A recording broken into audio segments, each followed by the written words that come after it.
I pledge allegiance.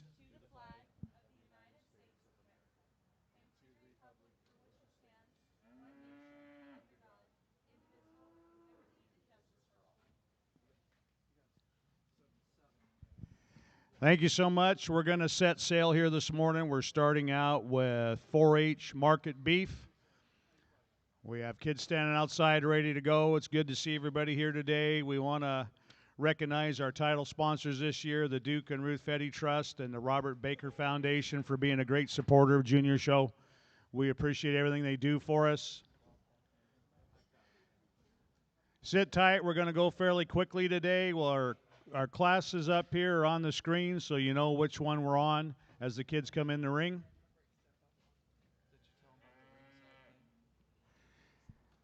We are on Ringside Live right here. We are showing these on Ringside Live. If you look at the end of the far bleacher right there, there's a QR code right there at the sign. You can click on that. If you happen to be elsewhere around the show today and want to check in and see what's going on, or check in and see what's going on in one of the barns, you can scan that QR code and you can watch the show live from wherever you're at. Really appreciate them being here today, and thank you so much. And with that, Sharon, are you ready? Okay, this would be our first class of 4-H market steers.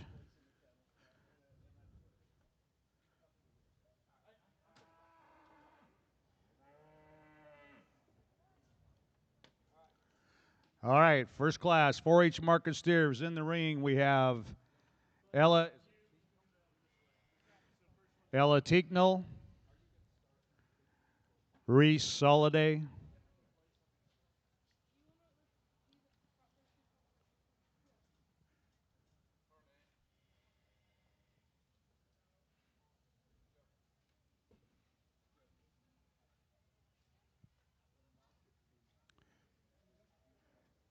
just so you understand, Ella's from Reardon, Reese Soliday's from Reardon Livestock. Coming in the ring next, we have Bennett Rep from St. John Endicott 4-H. Rory Lorden from Medical Lake 4-H. Blake Braun from Liberty Knights 4-H. Matthew Kleinsmith, St. John Endicott. And last in our class today is Weston Tignall from Reardon Livestock. This is Class 1 4-H market beef.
Mike. I've never used a lapel mic before. This may take me a second to get used to. I speak with my hands way too much, and then they're going to give me stuff I don't have to hold on to. Who knows? I'm going to look like a maniac out here, probably judging after just a little bit. Great morning to be out here. I am thoroughly excited about working through y'all's show today. The Northwest is not a part of the world that I have gotten the pleasure of coming to and evaluating stock in a quite long time. And so I enjoy always coming this way, and all the people that I have met from this direction enjoyed the relationships I've had there. And I'm really looking forward to it this morning. And a very nice way to start off on our market show. Bear with me about learning through the process here with the way that y'all's auction runs and how to handle the purple and blue ribbons, red ribbons, and all, and the way that dictates. But I will say, very glad to be here. And we start off the class with a really, really nice class winner. And I think pretty hands down going to be the class winner for most folks as we come around here. He's a calf in this group that's got marketability as far as being one of the stoutest calves in here, one of the widest constructed animals for sure. And he's a calf that handles fresh as far as his touch and his cover, and it's appropriate for his muscle, where I think this is one of the highest cutability steers out here in the group, and that maybe makes a difference as we get down just a few. The big kicker here, this is the best structured, best looking steer as well. Flat down his back, he's longer and cleaner in his front end and his neck than the brown tinge calf, and he's got a bigger, heavier, stout leg that really moves pretty good. So a really nice place there to start. Young lady that's going to be second with the sock-footed calf. This calf works in a second here because he's good and square in his build and his make. And I think with that, he's a calf that spreads plenty of dimension over his top side. He's got a big rib cage in him. He touches nicely as far as his handle in regards to having some cover that is good relative to his skeletal width. I think he's got a nice balanced look. He's not nearly as attractive as our class winner because he's a little frailer in his bone work. He's maybe just a little bit thicker here about his neck, but he's a calf that really does balance well because he's structurally wide constructed and square built, and then able to put some muscle and a correctness amount of finish on that calf. The calf that's third, I really like the carcass ability in this steer. He reads a little bit more progressive here in his cover and his fat condition. A big calf that probably does handle a little bit more over his last ribs with just a little bit more finish, and I really appreciate that. The steer's got a bold round rib cage to him as well. Looks like a very easy feeding steer. Relative to the two right out ahead of him, I think this calf's structure is maybe just a bit plainer, not quite as club calf looking, where he's a little frailer and he's a little sharper in his hock, and he's maybe just not quite as pretty and attractive, but a really solid animal from the fundamentals of things. A lot can be said the same about the calf that comes next in line. I like the fact that this steer is deep-bodied, he's moderate framed, and a really easy feeding steer to get market ready. He's a calf, though, that gives up some muscle to those. When we get in behind the steer, a little narrower pin, a little flatter down to our quarter. With that much condition and fat cover, I wish he had a little bit more shape, maybe to balance out his yield grade. The blue calf is a really interesting steer, much the oddball within the group. He's pretty, he's attractive, he's tall-fronted, he's later maturing looking than a lot of the cattle that were right out ahead of him. But he's a calf that, as I read him, this steer's got a big hip and a big pin set to him. But then when we get on top of his back, he reads a bit staler, less fresh, and he's not quite nearly as bold and big in his rib cage. With that, doesn't come with quite as much cover and finish. Hereford steer is more finished. He's deeper bodied. He's probably just a nickel bigger and stouter in his bone work as well. Here's a calf, though, that gets a little plain in his shape and his muscle, carries quite a bit of front end, and he needs to be cleaned up and made a bit more attractive out there through his front end. Calf that's going to round out our class is a good steer as far as his shape to his pin width. I think there's plenty of width over his loin. He's a calf that carries some cover, but what we get into here is a calf whose balance and structure becomes a bit more of a hindrance, as he's pretty tight in the way that he moves. With that, he's also a bit higher in his flank, but a really nice set of cattle to start off the day.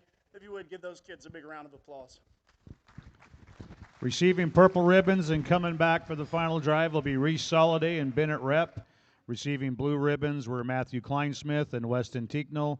Receiving reds were Ella Teaknell, Roy Lorden, and Blake Braun. And folks, you've heard him already. You're going to hear him the rest of the day. We're sure happy to have Mr. Joe Rathrum. He's owner-operator of Rathman Show Cattle, a multi-generational ranch that specializes in club calf production.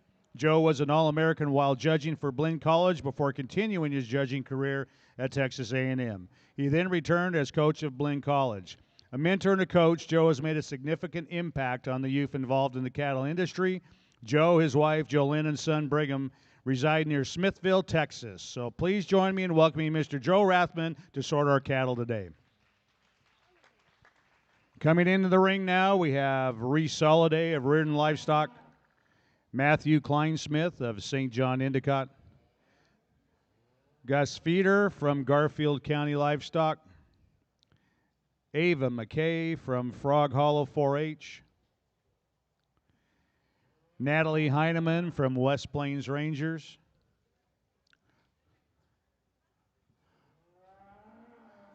Aubrey Ledgerwood from Garfield County, Owen Wagner, Reardon Livestock. And making up our class, we have Judson Hall from Columbia County. This is Class 2 4-H market beef.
Well, an even better way to get to our second class here. I think there's 4 steers within this group that I think all have a relatively strong reasoning of why they could be your class winner, and where they need to land may be different, just prioritizing things differently.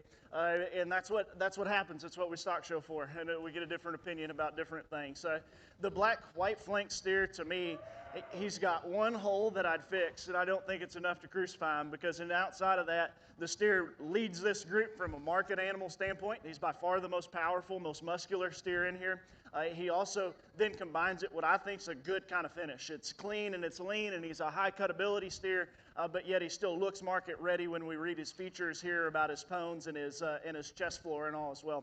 I think the big difference here is this calf's built so much wider constructed than the rest of the cattle in this group that with doing that, he's laid on so much more muscle in a way that then also is square and quality looking from a show steer and a balance standpoint. And on the standstill, he's to me is the calf I want to grab as far as the best looking steer that then has product and power and shape and finish to go with that. I said he's got one hole, man. He could use his ankles quite a bit better, right? Like he's up on his pasterns, it's a little tight, and he's a little short in his stride. And I wish that was a little bit more flexible and longer striding. I think we comparatively have an advantage to the red steer in that regard, but I don't know if I found another calf to actually excel in that regard. And so as the totals all fall apart, I think this is the calf that maybe becomes the most complete steer with the highest quality look there to be our class winner. The red steer is a really interesting calf. The initial impression of the red steer is a good impression. He's stout featured, he's big boned, he's heavy structured. I think he's also got a high tying neck and a long front end, and he's really good and square down his backside as well. I think he comes a bit stronger in his spine than the black calf that's going to be third here. He holds it better, especially at the top of his shoulder. I think this calf is just sounder in his structure than the black calf that's going to be third. That's the difference there. Those two steers are awfully nice as far as just dimension and product, but the red calf has an advantage as far as his movement to his back leg, and I think then also strength in his top line. A really, really solid calf that maybe has just given up a touch of the shape to match what the class winner was there to be able to go across that. Dark coal black calf of the young man's right here. When we're standing still, he's a calf I was like, well, maybe that's a calf I really need to grab and use. He's a bigger bodied, deeper sided one. He's got a lot of dimension just through his midrib and his center. He's a calf that then has plenty of width down his back as well. The things that I see here is his toes have grown out extra long, and he's real shallow in his heel. He wants to do more of a shuffle than a reach and push off of his wheels. As we let that calf relax, he slacks up in his top and is not as good and tight and square right there behind his shoulder, but a really solid calf as far as just body shape and balance in that steer. The bald-faced steer is a really good calf as far as handle. If I tell you the truth, I think this calf touches the best down his backside of the entire group. I love the product that he's got there, and he's fresh as far as his finish and his completeness of marketability in that regard. He's the calf to me of those 4, though, that gives up the most as far as a show steer look. He's a little deeper and fuller in his neck here in front end, a little plainer about just the way his structure is set in him with some extra set. Not quite as heavy bone, not quite as heavy structured. His tail head's a bit high and his hips just a nickel round. A lot of little things that make the difference there, but a really, really solid calf. Next calf in line is very sound structured. I like the good look that he's got. He's got a little bit more later maturing look as far as his frame size than the 2 right ahead of him. I appreciate that. He needs more just pin width. He needs more shape and dimension from behind to maybe progress there further.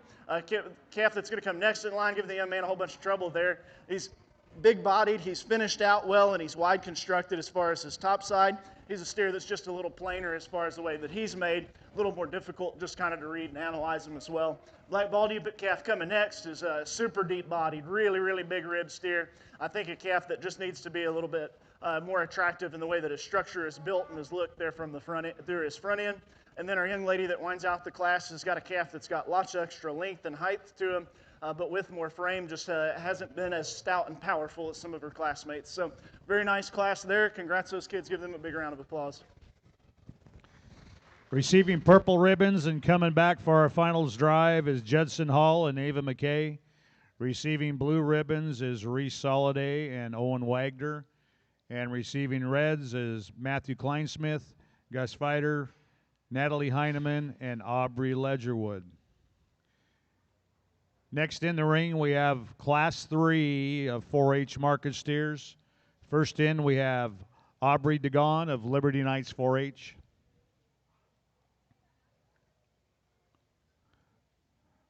Lila Blickenstaff, a blue ribbon 4-H. Savannah Gutierrez, a footloose 4-H.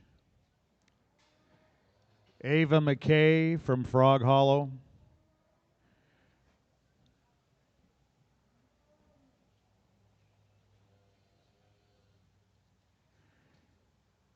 Brielle Kleinsmith from St. John Endicott. Judson Hall from Columbia County. And rounding out our class is Jordan Hames from Garfield County Livestock. This is Class 3 4-H market steers.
I believe this class has had the most challenge to it from end to end. There's less division between the class winner and the calf that we're going to sort into the end of the class here, and a lot of different spots in between. Okay, so I would say I think you could judge me real fast trying to align this class. Like, this guy doesn't know anything out here trying to figure that out, because we have a variation of things that are acceptable and things and where you draw the lines make a big difference in this class. And I told several of the kids as they came over, it's like you got an oddball steer in the group, and it's hard to place those kind of classes when they're a little bit more across the board in the regard. So if you would, just maybe how I walk through them, what I see in the cattle is this, is the silver steer to me makes the best market animal when I figure a lot of things. He's got shape, he's got muscle, he's got a leaner, cleaner carcass than what the other couple of calves that have shape and muscle in this class do. And that trimness, I think it winds up being the best market animal in this class.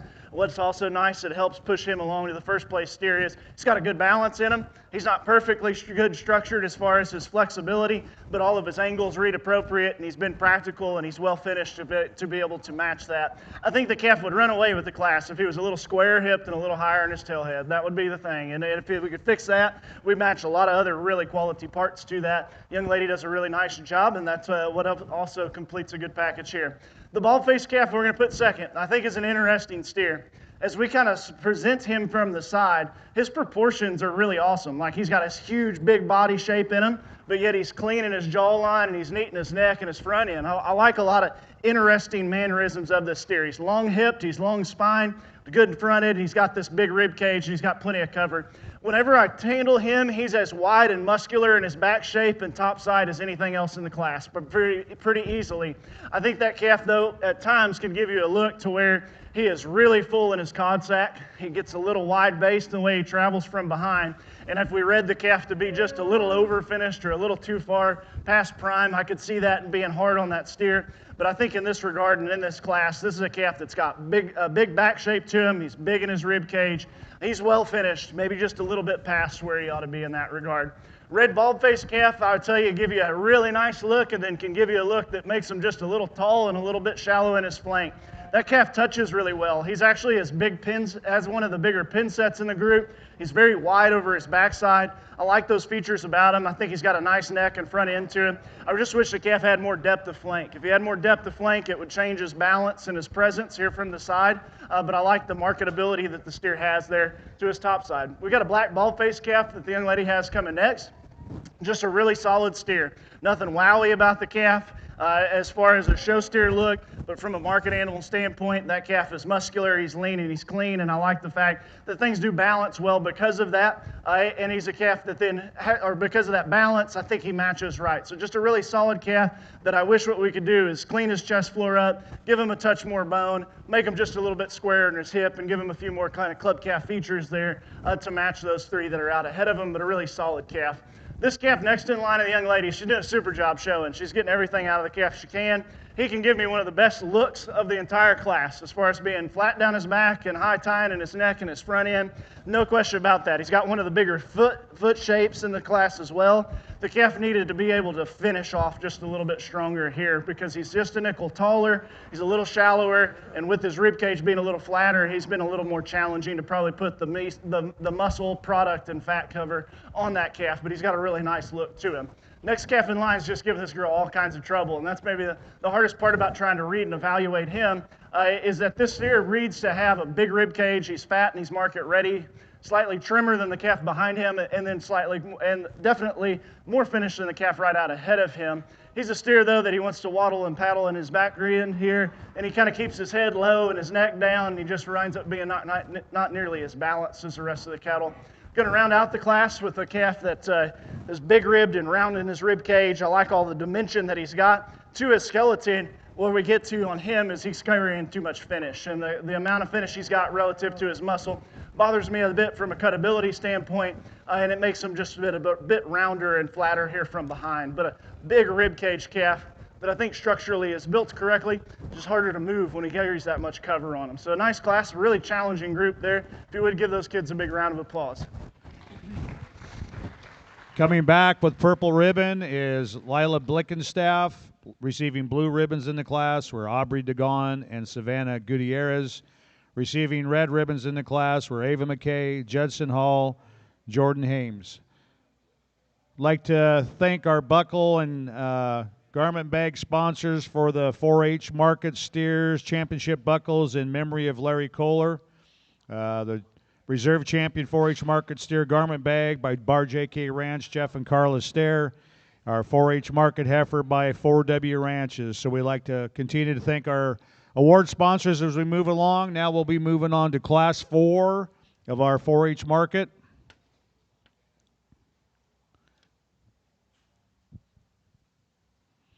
First in the ring, we have Chloe Weisler from Farm Heaven 4-H.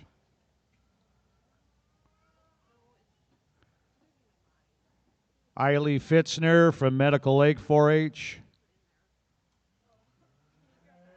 Hadley Hames of Garfield County. Ellison Hall of Columbia County.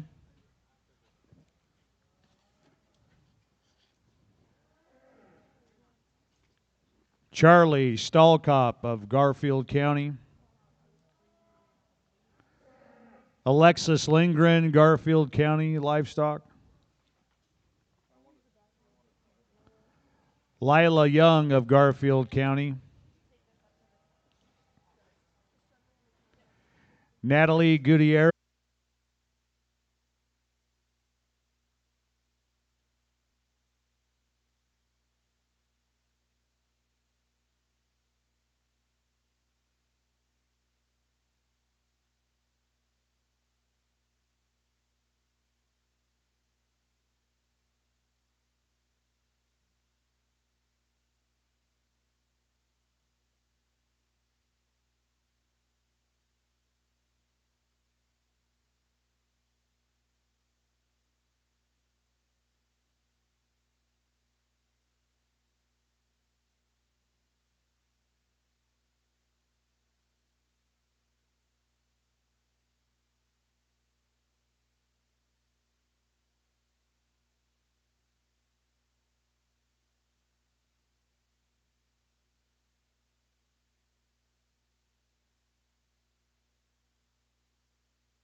this is a challenging class to store, and I think they kind of group out in some ways, and then what you got to do in between those groups makes it a lot of a coin flip on a number of things. To me, though, the calf that combines some market animal features with some club calf look and designs, the black baldy calf that we start with. I think he's stout and powerful, and he's all those things as far as ruggedness that we want, and he also combines it with a good amount of cover and finish, as evidenced by his frame size relative to the amount of body shape and depth of body he's got. He reads as a good fat market animal in that regard, and then balances very nicely here from the side. Relative to maybe what's kind of third and fourth in this class, he combines a little better structure and body shape than what those two calves do for being the different calf, or the three more club calf featured and looking calves out here. He's not perfect structurally. We could improve some things there just in terms of his flexibility, but the right market basics of market animal look, of market animal type, and then still some good look to the steer. I think he's a runaway here in this class. So the next three, they are three absolutely different cattle, and trying to sort those three is, I think, just a matter of opinion of things that we put together. The calf that I land on in second, he needs to be bigger and stouter and more attractive in his back leg. There's no question about that. And he doesn't have the same kind of hair coat as the next cattle around him do. But if you get on the cattle, he's as genuinely wide and bold in his rib cage and his structure as anything in here. He handles with what is probably the biggest and freshest top side of the entire class, even over our class winner in that regard. And then he's a calf that touches good there over his last rib. If we made his back leg any bigger or just put a little hair on it, we could totally change what the calf is there. And I don't want to single trait select or hurt on that steer, because the rest of the parts are certainly right there competitive to win the class. The black star-headed steer that we turn around next out here, he's obviously a very different animal in this lineup. He's extremely stout featured. He's really boxy made. He's very, very powerful as far as his dimension and his bone work. To me, this is a calf that reads with all those things, but it's gone to a bit more of extreme as the calf's older and more mature in his head and coarser in about his feature and his shoulder, and then just bigger in his joints and his tail head. Not quite as smooth and attractive as the things that I prefer there as we get our calf presented them. The yellow skunk-tailed steer is an interesting calf. He's got probably the second most amount of or maybe the most genuine shape of muscle and cutability in the class. He's the highest cutability steer in here. I like the product that he lays down his back. I like that he's long-sided, and I think there's just going to be a whole bunch of retail product that this calf provides. He's got a nice look out through his front end. I think we could say comparatively he's smoother, longer, later maturing than the cattle right out ahead of him. But with some of that, it's kept him from finishing quite as much at the end, right? He needs more belly, he needs just a little more flank and a little more fat cover. And I couldn't just quite design the calf as sounder and much more sounder to try to work him into the second spot there. But he's a really powerful, shapely calf for sure. Next calf coming around here is a good solid market animal. He's got a lot of depth, he's finished off, and I like just that he touches super smooth right here from his forerib back to his last rib. And I think he's got plenty of width there to his top side. Where we give up here, we lack a little pin width, we lack a little shape from behind, and to be able to match those out ahead of him. Some of the same things for the calf that's going to come next in line. This steer has got extra body, he's got extra cover and finish, and he actually balances quite well when we get him stopped on the standstill here. But a bit frailer structured steer wants to really hawk in. When he hawks in that much, he flattens up pretty good down his lower quarter, and he's just not quite as shapely and powerful in that regard. Top side's nice, big belly. I like the front end, just not quite as shapely. Next calf in line is a very interesting steer as far as he's got more bone and foot than the cattle out here around him, and you want to start reading a little bit more dimension to the steer. But as we maybe get on him, he's not quite as powerful as what I'd like to see as well. But I like the feature that he's got. I think his foot shape and structure down low is probably better than the couple of calves out there ahead of him. We just don't have quite as much dimension from behind here. Next calf in line has got a bit more taller fronted, a little longer sided look than the cattle out in front of him. I like the fact that he still matches it with some cover and some finish. When we get this calf stopped and planted, his shoulder blade wants to open up and his forerib starts to cave in just a bit more. So we've given up some topside shape and handle there in that regard. But I like his height, I like his length that he has, provides that way. Bald-faced calf's a lot of the same as well. He's actually smoother in his shoulder, a little smoother down his top line, got a really pretty face and head structure in the way that he's designed. But a calf with extra frame just lacks a bit more of the lower body shape and skeletal width and can be powered up just as far as his extra mass and skeletal width. So nice class there. Congrats to those kids. Good luck with them. Congratulations to that class. Just a quick special announcement here. We asked Casey to stay in the ring. Casey was an applicant in our Ranch to Show program. It's a rigorous application process. He submitted a written application as well as a video. And this donor calf was donated by Dixon Land and Livestock. Casey was selected to receive this calf, and we just wanted to recognize him with the Herdsman Award as well as the Ranch to Show Champion Steer.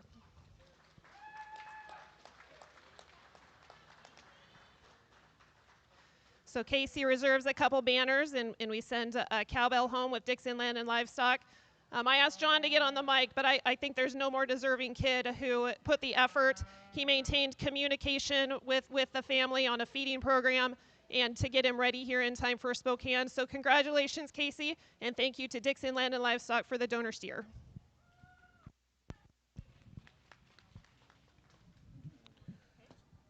Okay, in our Class 4, our purple ribbon winner was Charlie Stahlkop. Receiving blue ribbons was Casey, and Chloe Weisler, Eiley Fitzner, and Hadley Hames. Receiving red ribbons was Allison Hall, Alex Lindgren, and Lila Young. Just a reminder to all you showmen and to all you folks in the stands, the final drive for market beef will be at 6:30 tonight. So you kids that are going back to your rings, or your pens, there's no big hurry to get ready. Our final drive will be at 6:30. Following that, for our first time this year, we're going to have our Supreme Champion Drive, where the top 4 champions in each species will be right in this barn tonight, and we will pick our first Supreme Champions ever at Junior Livestock Show. Should be an exciting event, so make sure you come to that. Before that, we have the barbecue at 4:30 across the way in the building, so make sure you go over, eat some good Nordic smoked barbecue at 4:30. Come back for the finals and for the Supreme Champions. With that, we're moving on to Class 5 of our 4-H market beef. It doesn't hurt. So I sent it, and then 1 second. First in, we have Brooke Giusetti of Move It or Lose It. Harrison Stahlkop of Garfield County Livestock.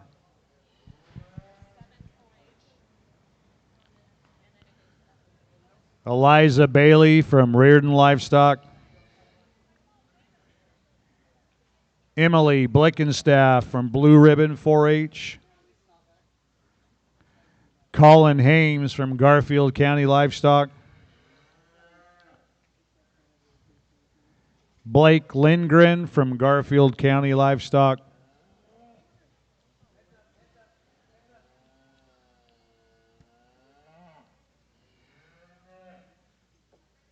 And rounding out our class is Lila Young from Garfield County Livestock. Once again, this is Class 5 of 4-H market beef.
Well, very, very nice calf here to begin this class. High quality, good looking, attractive, still has the market parts with what's really nice here, good running gear. We've got a well-structured calf from the ground up as far as being square in his skeleton and reading with good angles. And with that, then a good fresh hair coat and a good fresh muscle shape and finish makes him a really quality looking steer in the way that he combines. I got a couple picky things because I pick on all of them. I'm not in love with his face. He's got just a little more dish to it, and it's just a nickel flat. And he's got a little shorter pastern, and it could be a little longer and softer in that regard. All the other parts really, really nice on the calf. Very, very nice place to start. Second place calf's a real meat wagon. I like this dude. He is built wide and big in his rib cage. I love the extra power and shape. He has got a really awesome, just three-dimensional look when we get from his shoulder all the way back. Relative to some other cattle in here, his bone and his foot is bigger and stouter and more powerful, and it matches his extra ruggedness that he's got. Shoulder forward, he's just a little shorter, just a little more jammed up, but I like the balance and product and dimension that calf puts together with still a very fairly structurally sound structure and skeleton. Next calf in line, man, it's a good-looking calf. I prefer this steer. It's one of the slicker haired steers we've had up to this point. He's got a really nice shape and turn to his backside, especially right in behind his shoulder. It feeds in good there. It really ramps up. It's got a big push to it, and I think this calf is appropriately finished to be, if he is capable genetically here, he's going to have some quality grade. He's got enough fat cover for that. But I like that it's still kind of trim and it reads with some cutability and some product in the way that it's designed. Relative to the calf second in this class, we give up that extra bone and dimension of muscle here, but we also gain a little more neck, and that's maybe where the toss-up is between those two, but a very, very nice calf.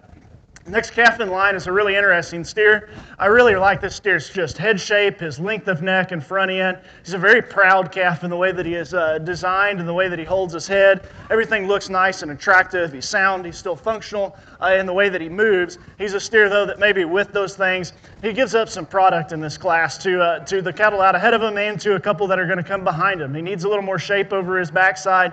I think that would help strengthen his top line up and hang it a little bit higher. And a calf that maybe just gets a little plainer down here through his lower quarter. But I like the features of quality look and show cattle look there and presence that he's got. The bald-faced calf that comes next in line has got more products. He's got more body. He's got more dimension. He's got more skeletal width there at his base all the way up. And I think that calf has got an advantage maybe from a market standpoint to the calf out ahead of him. Where his maybe disadvantage becomes is he's a little plainer made steer. He's longer toed, frailer featured, got just a bit more chest floor relative to his flank, and is not quite as good looking as the steer that's out ahead of him.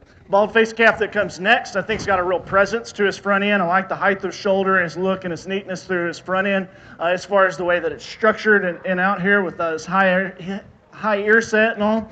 His hook bones back's where I'd like to change this calf. He's a bit narrower pinned, a bit flatter in his quarter. With those things, he wants to maybe duck and pull his back leg together and isn't quite as wide and powerful or dimensional as those calves out ahead of him. The calf that runs out our class has got a big rib cage. He's soft made. He's easy fleshing and easy feeding. A steer that then has some product there behind his shoulder. But as we work through his skeletal width, he's a calf that's pretty wide up front, and then just wants to narrow more as we get back behind him. And I wish that calf had a bit more shape and a bit more cutability to match the extra body cavity that he's got. But a nice class. Congrats those kids. Give them a round of applause, please. Receiving purple in that class is Brooke Giusetti and Emily Blickenstaff. Just a reminder, they will be coming back at 6:30 tonight for our championship drive. Receiving blue ribbons were Colin Hames, and receiving reds were Harrison Stalkop, Eliza Bailey, Blake Lindgren, and Lila Young. Want to recognize a few young folks up here that are helping us today. We have some interns, the kids that have gone to college but come back to help us out at junior show. In the ring with us today, right there with the scoop in her hand, is Lydia Wicks from Reardon. Young lady is going to Walla Walla Community College. We also have Riley Agar from Thermopolis, Wyoming, who goes to Casper College, and Molly Stricker from Scottsbluff, Nebraska, going to Casper College as well. Give those young folks a good round of applause for helping us out here, our interns. We also have a couple of Washington State FFA officers helping us out. Lucky enough to say there are a couple local kids from Liberty High School that were good enough to be elected officers for the Washington State FFA. The president sitting right next to me, Katie Bellis. Glad to have her here. And right down here, Wes Sixdorf, the vice president, Washington State FFA. Well done, young folks. Thank you for your help, and give those folks a round of applause if you would. Coming in the ring, we have Class 6 of our 4-H market beef. First in, we have Aubrey Knifeton from Footloose 4-H. Autumn Dixon from Blue Ribbon 4-H. Cambry Jones from Blue Mountain Livestock. Chloe Weisler from Farm Heaven 4-H. Landon Williams from Ritzville Livestock. Palin Witters from Open Range 4-H. And rounding out our class, Charlie Casey from Farm Heaven 4-H. Once again, this is Class 6 4-H market beef.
That's my apologies. Completely my fault there.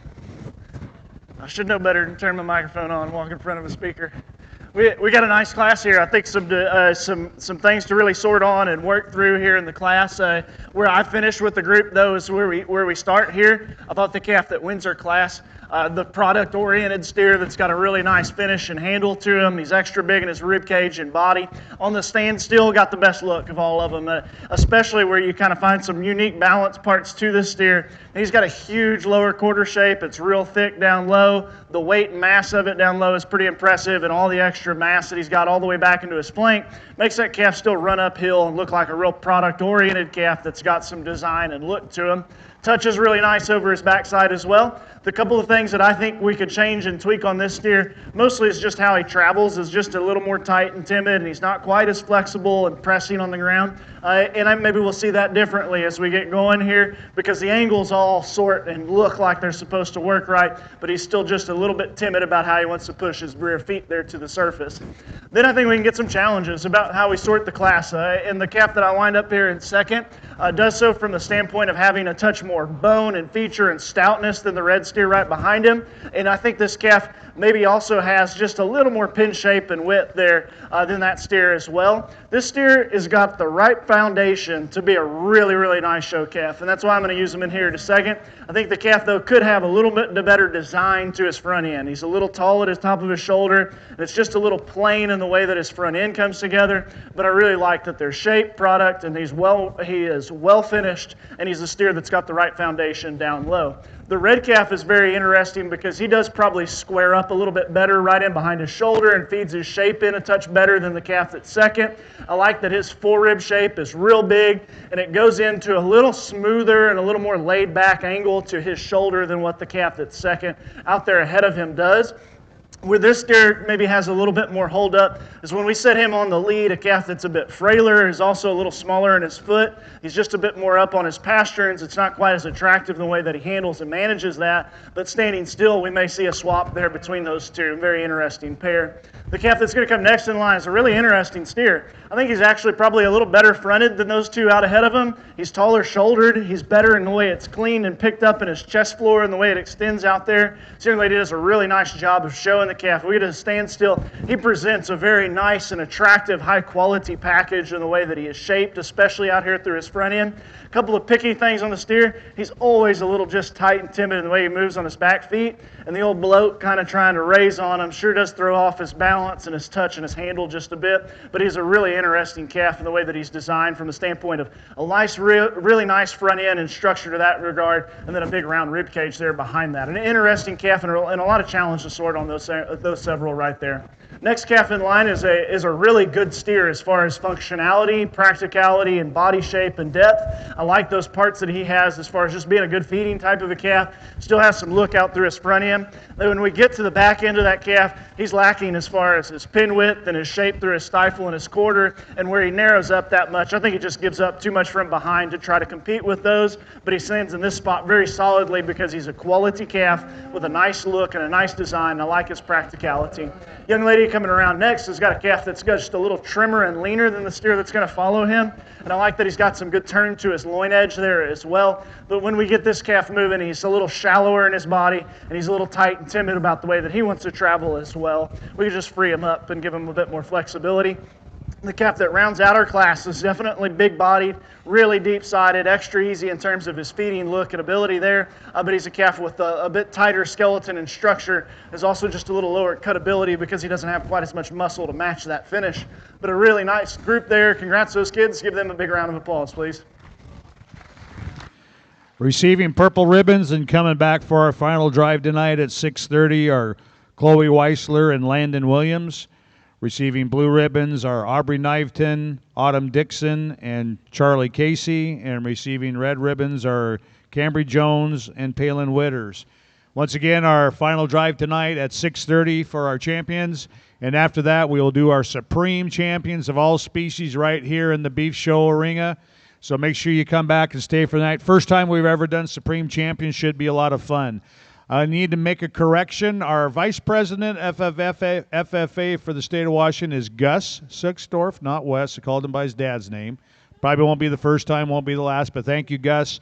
And also, want to let everybody know, once the prospect classes are done, we will break for lunch. We will announce at that time how long we're going to take lunch and when we'll start up again with the FFA this afternoon. But we will take a lunch break.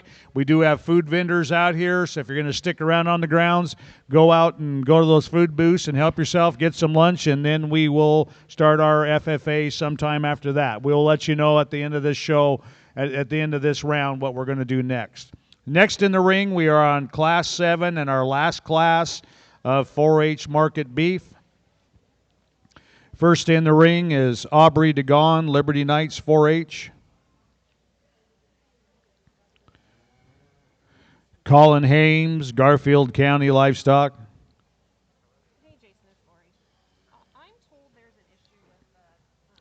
Hadley Hames, Garfield County Livestock. Kaysen Witters of Open Range 4-H. And our final entry in the class is Kaysen Benenevids of Footloose 4-H. Folks, this is 4-H Class 7 market beef. With that being said, market means market beef is steers and heifers. We do have a heifer in the class. I'll let you figure out which one it is.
We've got a nice group of calves here to round out our big heavyweight steers and heifer in this class, and I think they come together well. The bald-faced calf that I like to use to win the class, I think has the most presence, is the most balanced calf that then everything part and piece-wise fits together in an attractive manner that's stronger spine, smoother made, and a little bit trimmer and cleaner than what the heifer does in this class. I like all those features from just his quality look and balance standpoint. Very nice job as far as all of the extra things to make the calf fresh and nice and attractive appearing.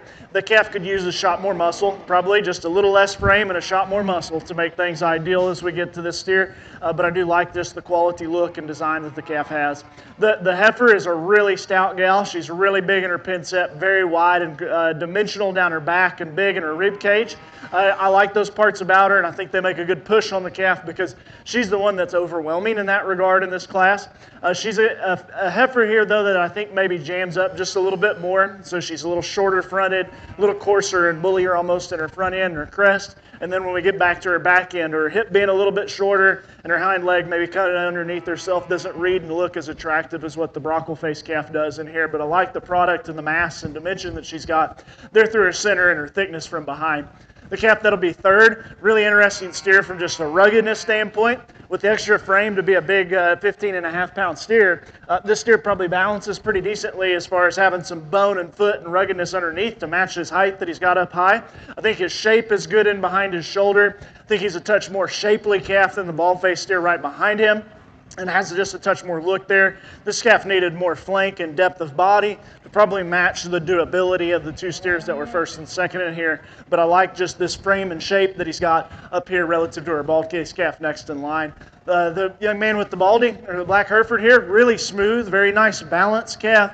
I think functionally a correct and practical, easy feeding steer that's met a real good heavy weight here, but a calf that maybe with a little more condition and flesh is just a little plainer as far as his muscle, and so he's not nearly as high cutability with going to be a big carcass weight and just a little more cover than he has loin eye or rib eye area there. But I like his smoothness and the practicality the calf has. We're going to finish the class with a brown tinge steer that's got a really big, wide, dimensional backside to him and extra body and cover. I think the carcass value of the calf will be pretty good, but he's a steer that carries some excessive condition in places that makes him a little bit more awkward to look at from a show steer standpoint. So he's big and full in his chest, got a little more pones and shape, fat cover there over his loin edge, so he's not as trim. But I like the big-bodied stuff. I like the mass that he's got. We could just make him a little prettier and a little freer whenever we set in the motion there. So nice class. Give those kids a big round of applause there to round out our market show. Coming back for our championship drive at 6:30 tonight will be Hadley Hames. Receiving blue ribbon is Aubrey DeGon. Receiving reds is Colin Hames, Kaysen Witters, and Kaysen Benavidez. Also, we'd like to recognize our champion 4-H market heifer buckle is donated by 4W Ranch. Thank you, Andy and Lori Williams, for that. Folks, we're going to take about a 5-minute break before we start our prospects. Don't run off. Stand up, stretch a little bit. We're going to give our staff here just a little bit of a chance to take a break, and then we'll be right back with our 4-H prospects.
Okay, everybody, welcome back. We're going to start with our 4-H prospect steers. 4-H prospect class 1, we have Willa McGregor, Chloe Everhart, Peyton Wren, Sydney Bettis, Xander Orcutt, Bridger Abel, Eliza Bailey, and Paige Reef. This is class 1 4-H prospect steers.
We got a nice way to start off the prospect show. I think these will be interesting. The time to think about what they've got to put 400 pounds or so on what they have right now is interesting to evaluate this class. We have a lot of very different cattle in here, and I don't know if one of them is the most complete animal to try to tie to about going forward, but we've got different kinds, and we'll just see how those things progress here. Our top 2 steers are the most opposite of the entire class, and that's okay with me on a prospect starting deal, because we've got a really sound, functional, the best structured, best looking calf in the class winner that really doesn't have enough muscle right now, is the thing. And then we've got the stoutest, most powerful, biggest rib calf that's in second, that if he's as sound as what he is right now, he's probably good and acceptable, but if it doesn't come along and stay that way, he may not be. And so this is a challenging kind of pair. You may be behind your calf and be like, I'm rooting for my calf still. That's fine. That's the way this is going to go. So I like the attractiveness and the prettiness of the calf that's going to win the class, and I do think by far and away the soundest, most functional steer in terms of his skeleton. So reading the steer, he's going to be a big calf to try to get him there to be powerful enough to match his structure and his look, but his structure and his look is really top-notch and very high quality. Standing still, I'd swap it for this black calf that's going to be second. I like his little smaller head and his up-headedness that he's got, and all these things read a stouter, more powerful, boxier built calf, and there is no question about that. But he is definitely pushing the limit as far as how much skeletal width he's got from his back end. Gets just a little bowy and a little round and a little tight going. If this calf weighs 1250 like this, young lady, you run away with the group. That's what it is. But at this weight, we got to put a lot of weight still on that steer, and I think his structure could be something that may limit him. But that's all time to see, time to tell where they're at. It's a very nice pair to start here. The motley face painted up steer is really solid calf. He's a really solid calf. I like his smoothness. He's got body and shape. He fits in between those 2 steers as far as his frame size and his future frame size and muscle shape in here. But I don't know if he's nearly as sound structured as what the class winner is here. And so because we could still get a little more flex and comfort back here to his rear feet and his pasturing, and he's not as powerful and shapely as the calf that's second. There's an argument to say he's closer to the midline than what the other 2 are. But at the same time, he may be back off just a notch. This calf's got smoothness and balance. He's got a really attractive color and eye-catching look to him, and I think all those things help out. But he's a solid calf. Just a couple of little tweaks there to make on that. Calf that's fourth has got the big hair. He's got the long neck and front end. He's got a big square pin set to him. He's got parts that read that he could be an exceptional fat steer later on. At this time, he's too tight and timid and up on his back pasturings, and I want to relax him in that regard to make him more comfortable. And if we read with the squareness of pin set that he does, I'm not certain he reads with the same body shape to be an extra muscular calf. But he's got big-time kind of parts and uniqueness there in that regard. Red calf coming next in line of the young ladies here. I like just the practical look. That looks like an easy feeding steer. He's smooth made, well balanced, and well put together. And I think he's adequate as far as his muscle and his skeletal width here of what he's going to get to. The steer is just a little frailer structured, a little bit plainer in his bone work, and he's going to be just a touch more moderate, maybe just a little deeper chested as we go, but I really like just the smoothness that calf has and just a really solid animal. Yellow calf of the young ladies coming next is going to be one of the shapelier steers. I think of a very muscular calf, and I like the product that he's got and the potential to get there as well. At the time, his cooperation with the young lady is what hinders the steer because he's not able to get necessarily the most attractive look, but I like the shape, muscle, and I think he's very sound in terms of his structure. Next red calf in line's got a good flat back, and he's attractive out through his front end. Lacks a little bit just down low as far as his stifle and lower quarter. It could use just a shot more flank, but I like his look down his spine and his look out front. The blue roan calf to round out us here. He's sound and functional in terms of his skeleton and got extra frame to go to be a good growing steer. At the moment, just plainer as far as his muscle shape and his balance and his look. But a really nice class, great way to start a prospect show. Give those kids a big round of applause. Best of luck with those calves. Receiving purple ribbons and coming back for our final drive is Chloe Everhart and Sydney Bettis. Receiving blue ribbons is Willa McGregor, Xander Orcutt, Eliza Bailey, and Paige Reef, and red ribbons go to Bridger Abel and Peyton Wren. Just a reminder that the prospect champions will come back at the end of the last class for the championship drive. The market calves come back at 6:30 tonight, so don't get confused on that. The prospects will come champions will come at the end of the division is when we'll bring the prospects in.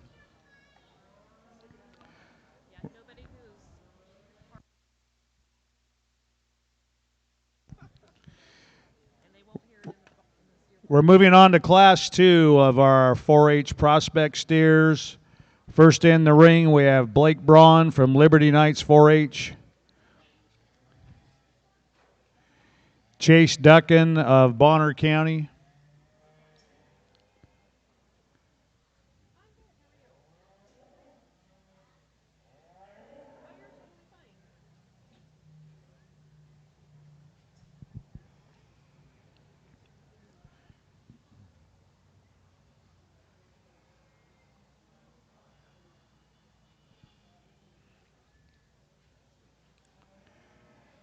Next in the ring, we have Caden Axtell of Reardon Livestock. Cason Limits of Garfield County. Weston Axtell of Reardon Livestock. Hudson Axtell of Reardon Livestock. Kaylee Eider of Northwest Rangers. Carter DeBolt of Colfax. And Caden Axtell's second steer from Reardon Livestock. This is 4-H prospect steers, class number 2.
We got a really nice calf here to lead the class, a good-looking steer that's got enough pin width and shape here to match with the high-quality features and design that he's got.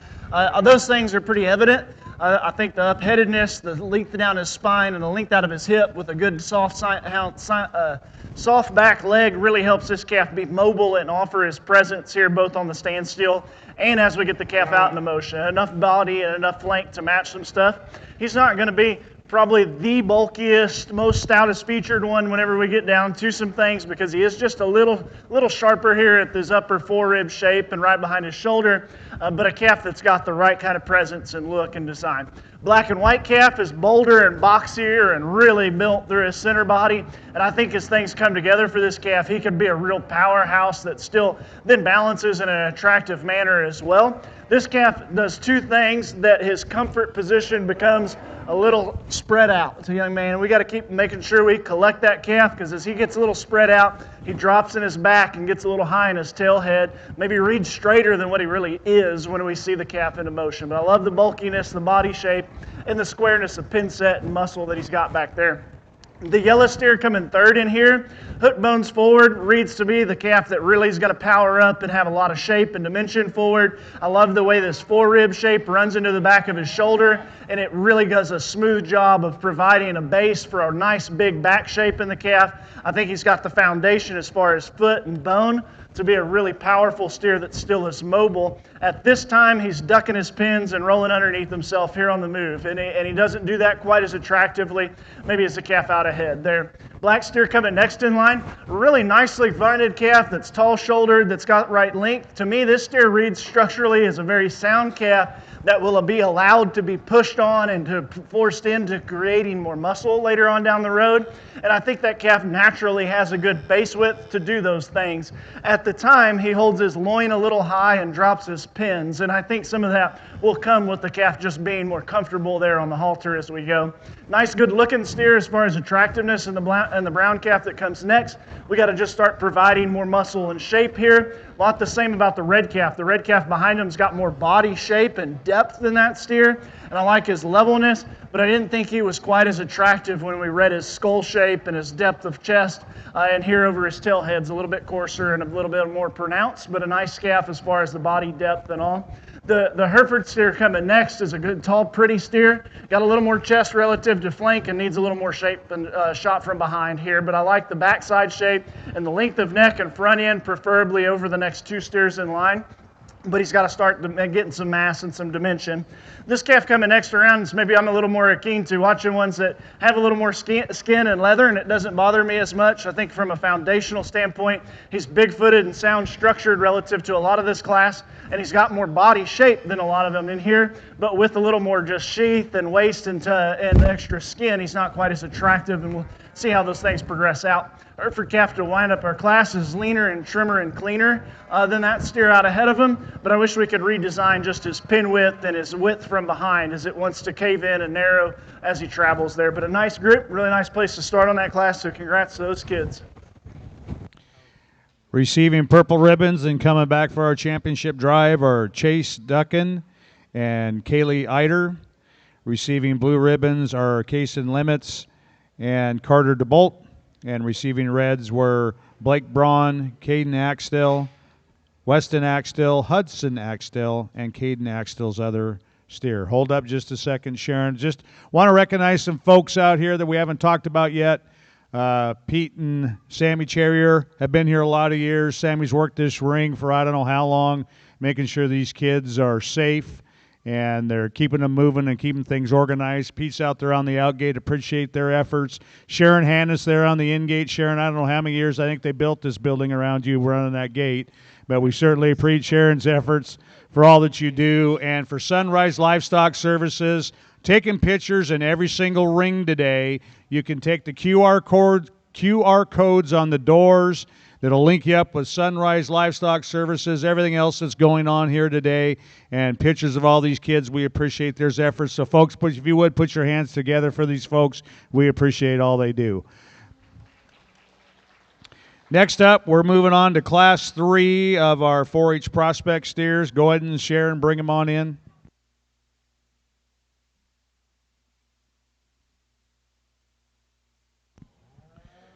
First in the ring, we have Range Heaton.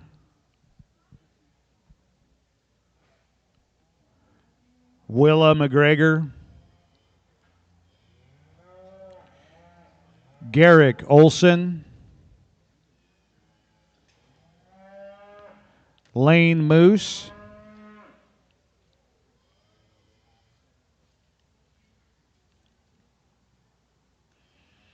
Coming in the door now, we have Allie Hunt. Bennett Rep. Laramie Lure. Brinley Atkins. True Heaton.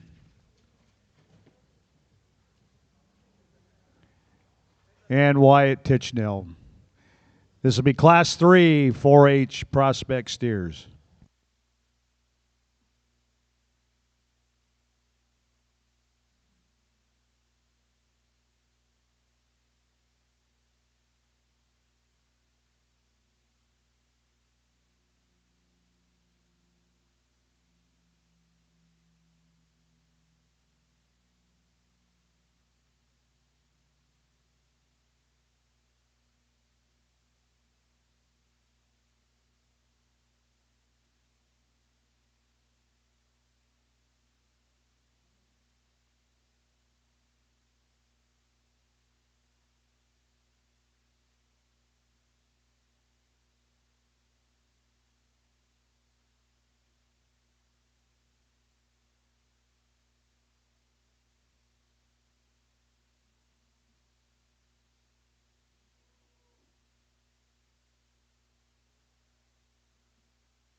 I really dig this baldy that's going to win this class. Just starting from his nose. I know that's weird to start with, man. His nose is awesome. His head shape's cool. Jaw line's good.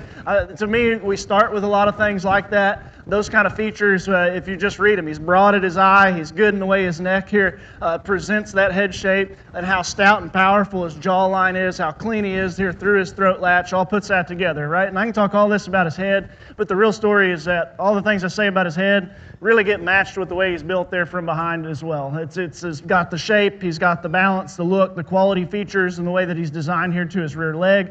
And I think everything comes together in a really nice package the way that he's designed. He's not even all that fresh and full and far along too. Like, I think the calf looks to me like a green steer with progress and moments to be able to be pushed on to get to that end point as well. So really nice place to start. Shorty calf is a high quality steer with a really high quality showman on the end of the halter here. She's doing a great job of getting this calf always presented right.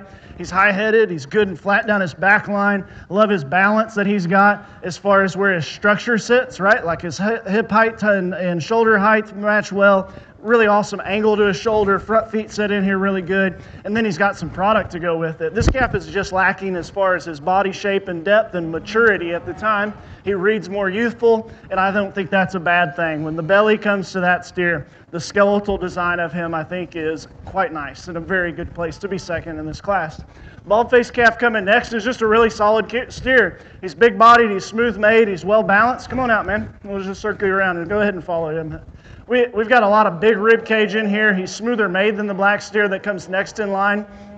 At the time, this steer puts himself together a little bit better than the one that's going to follow him, as far as just his body shape and depth and mass that he's got through his center. And then with that, he still balances in a nice manner because he's structurally sound. This is a calf that worries me a little bit that he could get too covered and too fat as we went along, and he'd lose his shape and he'd lose his quality parts. So he does need to be managed from there out, but I love the foundation of what he is. Why that could happen and why this can change as we go further along is a young man's skirt calf that's going to be fourth here is extra big-footed, really stout and rugged. And if I'm just reading a pin set and width up here relative to having some extra stoutness of feature down low, I think this calf has got all the parts on the end to really come together later when we really fill the calf out. But he also at this time is maybe just a little tucked in his flank, and he's just a little tighter in his hock movement. And those things bother me enough to maybe keep him right here in this spot, but I like the parts and where we can get to on that calf. The yellow streak-faced steer is a chunk. He's big-ribbed, he's moderate, love the belly. The extra body, he's as muscular as anything in this class, no question. I heard on him a little bit just because he's a little more jammed up in his maturity pattern, right? Just a little shorter neck, a little shorter hip. He comes together in a little quicker package, and I wish we could just start extending him out and maybe with that help him move just a touch more attractively on his back leg. I like the dimension, man. That's a good calf. You've got a lot of things to watch and to pay attention to as you feed that steer to get him right, but I think those things can get right for sure on that steer. Red-white belly calf just want to cooperate as far as just being a good pal out here to the young lady and keeps walking over. That calf's long-fronted, and he's big and shapely in his pin set. In between there at the time, we read pretty raw and green, and I wish that calf was a little square in his hock placement as we travel out from behind. Red calf has got a nice balance, good flat back in him, and he's got a deep rib cage to him as well. This steer's shape of muscle and his bone work being a little frailer keep me from wondering, or makes it harder to imagine that calf being as powerful as he needs to be there as we progress along. Brown tinged calf coming next. He's a big ribcage calf. I love the big body shape in him. He's super easy fleshing and feeding in the way that he looks. Just needs more pin width and more muscle from behind. There as we go. Needs to be a better partner too, young man. He's being a butthead about all this as we go along today. And then we got a black calf. I like the extra frame and length he's got. Just needs a shot more belly and body as we get to this size and this growth pattern. And a bald-faced calf that it's a lot of the similar things there. He's really tall-fronted and really pretty and attractive in his look, but he just doesn't have the same kind of body shape and depth as what we match to in a lot of the rest of the class. Very nice job. Give those kids a big round of applause.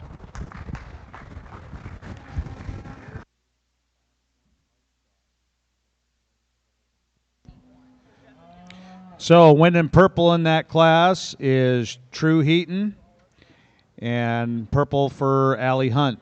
Receiving blue ribbons are Range Heaton, Willa McGregor, Garrick Olson, Lane Moose, Bennett Rep, and receiving red ribbons were Laramie Lure and Brindley Atkins, and that would be and Wyatt Tichenor. So next we move on to Class 4 of our 4-H prospects.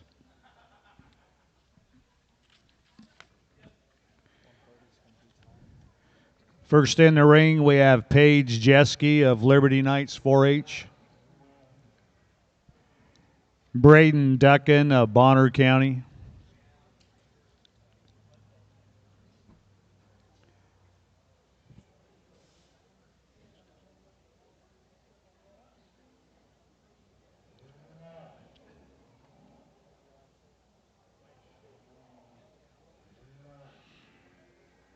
Next in, we have Abby Breckner of Getting Grit 4-H. Samantha Funk from Northwest Rangers. Paige Reef of Bonner County. Charlie Casey, Farm Heaven 4-H.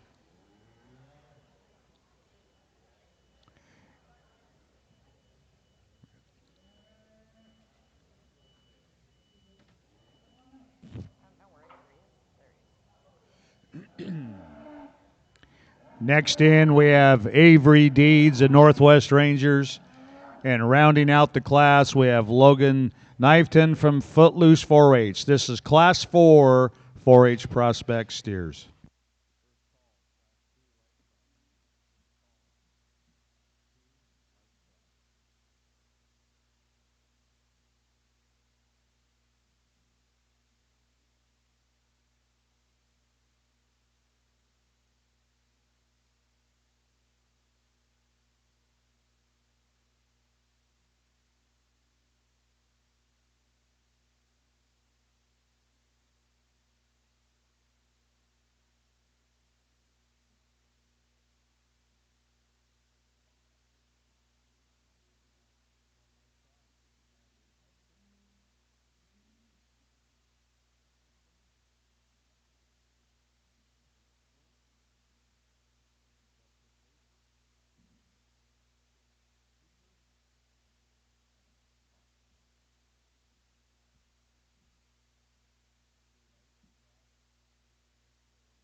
This is a nice class. I think this trio of steers that's going to wrap around here are all quality. They're all quality in a little different fashion, and I don't mind that. I like that that's the way things come together. The black calf, I'm gonna start with the class, has got the most striking look and presence.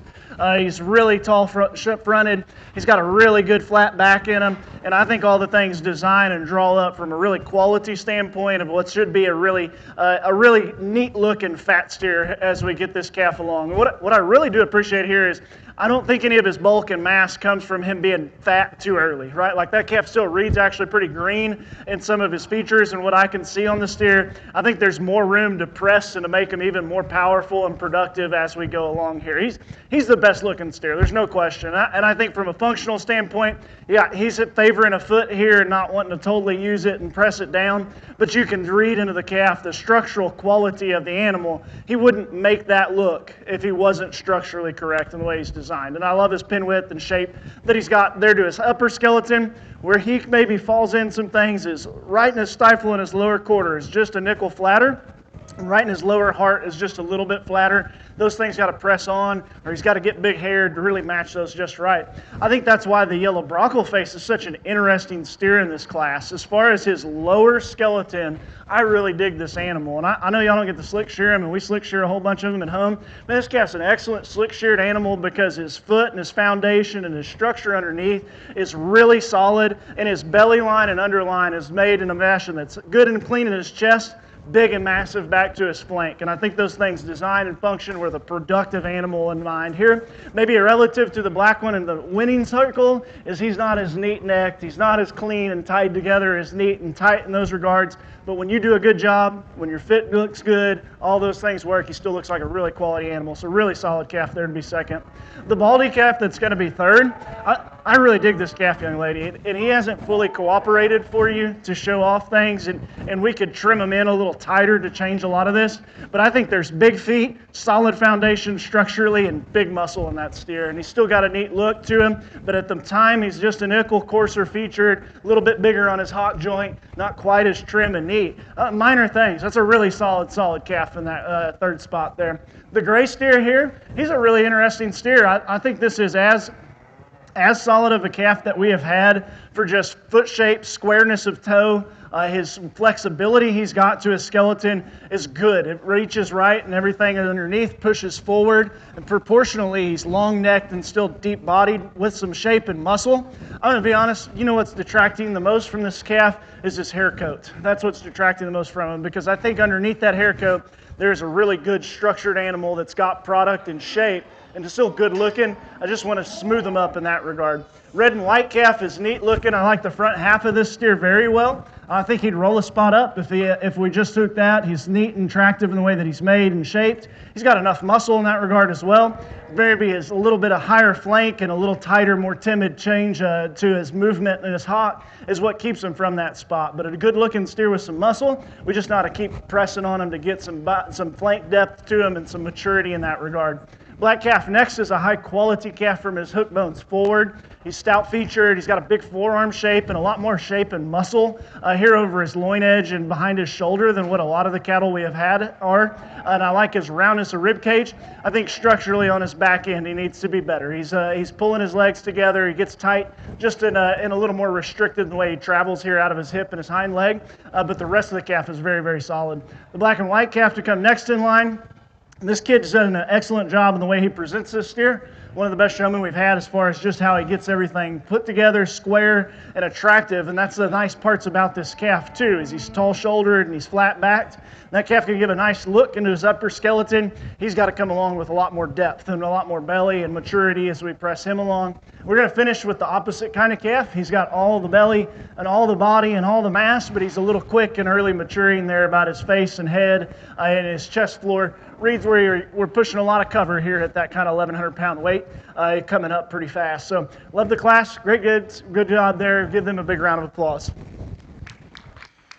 Receiving purple ribbons are Abney Breckner, Samantha Funk, and Avery Deeds. Receiving blue ribbons are Paige Jeske, Paige Reef, and Charlie Casey. And red ribbons to Logan Knifton and Braden Duckin. I'd also like to thank Dixon Land and Livestock for providing the championship 4-H Prospect Steer Buckle. Thank you, John and Laura Dixon, for all your support.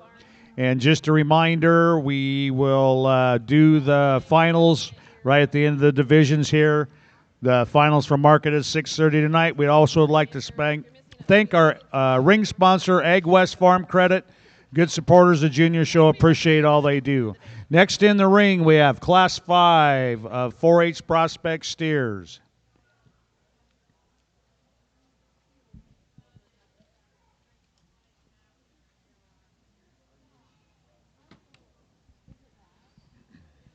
First in the ring, we have Natalie Gutierrez from Footloose 4-H.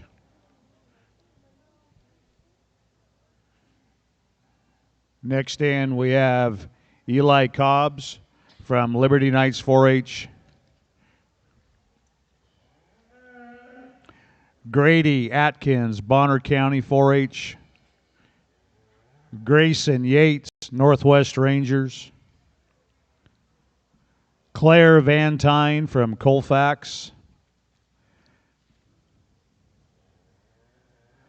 Tommy Joe Jensen from Groman Showham 4-H. True Heaton, Lacrosse All-Purpose 4-H. Charlie Casey from Farm Heaven. Landon Williams from Ritzville.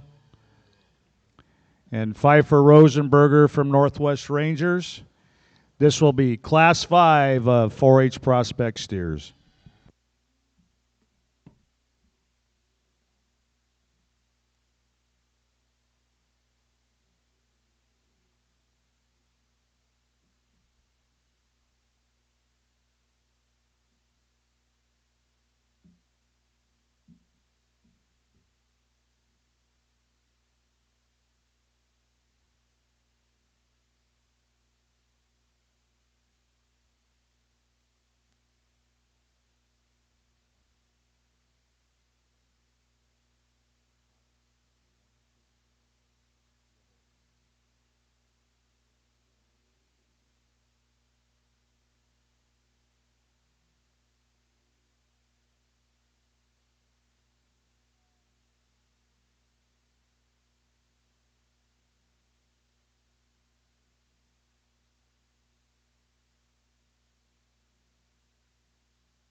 Another really nice class to come together here. I think as a trio, this group is as challenging to maybe fit and sort and just feel the most confident about. I feel I got that exactly right. We have some divide between the cattle in a few places, and to me what ends up happening is the black and white calf. He's got the big back leg that moves really, really awesome, like our black steer that's second.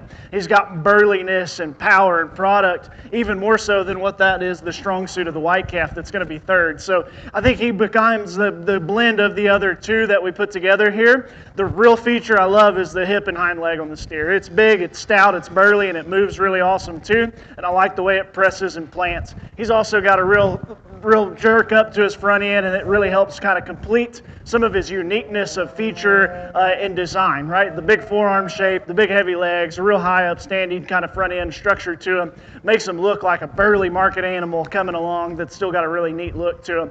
I don't know if he's quite perfect. He's got a little more point of shoulder here, got a little more chest floor coming forward, and at times this calf can kind of get a little slack and loosen his skeleton, but all those things can come together and give you a really high quality look on a structurally sound calf with a lot of product there to win the class. The next two are the toss-up. They're the design difference between what to do here. The black calf is sounder, more flexible, and better in his back foot than what the white calf is. I really like the structure and skeleton that steer presents in terms of just mobility and comfort of where he goes to, and then he's got a neat and attractive look. The thing that he doesn't have, the white calf has really, really well. And the black calf that's second could be square at the top of his shoulder, a little bigger in the way that it rolls behind there in terms of muscle.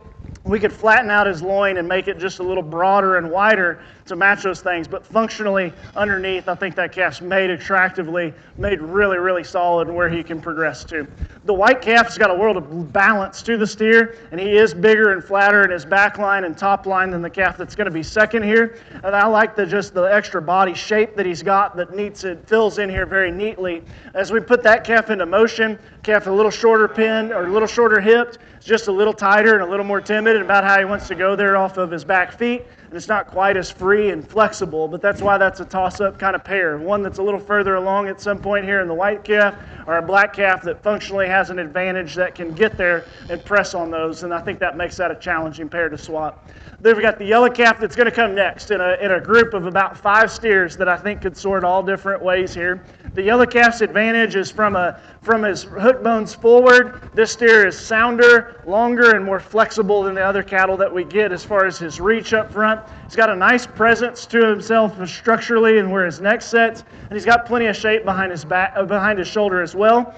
This calf, though, gets just a little tall and leggy on his back end, where his lower quarter could be bigger, and his back leg maybe just starts to look like he's a little too high off the ground here to really start coming together. But I like the front end presence and function there. I think he does those things better than the black calf that's going to come next of this young lady's. This is the steer that would work into fourth pretty well if we're just standing still with all the body and mass and dimension that he's got. He balances good. At this weight, he's starting to push just a little more cover, and he's got a little bit more condition here through his throat latch and here around his pones, and we could tone that back as we go along here. Main thing is when we travel, that calf gets a little dipped out in his back and wants to fight the halter a little harder. This black steer is the most interesting one to me of these 5, and what to do with him is a bit of a challenge. If we just letting the calf go and lead like he does, I think the function and flexibility of structure is all there to keep continuing to be a really practical steer. And he's got a nice natural presence to his front end. In between there at the time, he's a little raw and green as far as his belly and forerib shape, and just a little weaker in his spine. But that's a good structured calf with a nice look. We just need to start filling him up in his forerib. The silver calf, I told you, lady, that's the calf I don't know what to do with in the class, right? Because we can move him up. I think this steer has a really nice presence to him as far as his smoothness of shoulder and his length of front end. He's one of the better steers as far as just how long and level out of his hip he is, and his back leg then appropriately works and functions for that. In between here right now, his upper forerib shape and his upper body shape is just a little green, and he's just a little peaked down his back. And if those things come on, I think the right function is here, and that will really progress. You know what a lot of it is he's hard-haired, right? Like he's hard-haired, so it doesn't make him look quite as soft as what I think this calf can be. There's a lot of potential in that steer in the way that he's made. Black calf coming next in line is a good forearm, got belly shape, got body, got mass, and stoutness to him. He's a steer that needs to be a little sounder in the way that he uses his back leg. It's a little stiff and tight and just a little coarse in the way that it's made. We got a black calf to come next in line, got more shape and product than several of those calves that we put there 4 through 6 there. But this calf needs to be a little deeper bodied. We got to get him some more flesh there onto his flank. And then a red calf here to finish things out that's a practical, sound structured steer. And the way that he's designed just needs a little more balance as he's a bit deeper chested and just a little flatter bodied. So nice class, a lot of challenge there. Congrats to those kids and good luck with them. Congratulations, Class 5 receiving purples and callbacks immediately following Class 7 will be Heifer Rosenberger, Natalie Gutierrez, and Landon Williams. Receiving blue ribbons, Grayson Yates, Claire Van Tyne, Tommy Joe Jensen, True Heaton, Charlie Casey, and receiving reds, Eli Cobbs and Grady Atkins. An announcement I never thought I would have to make. If you are missing a 3-legged dog with a rope around its halter, it is in a pen in the lamb barn. Or if you know of anyone missing a 3-legged dog, please collect your dog from the lamb barn. And as a reminder, dogs are not allowed in the livestock barns.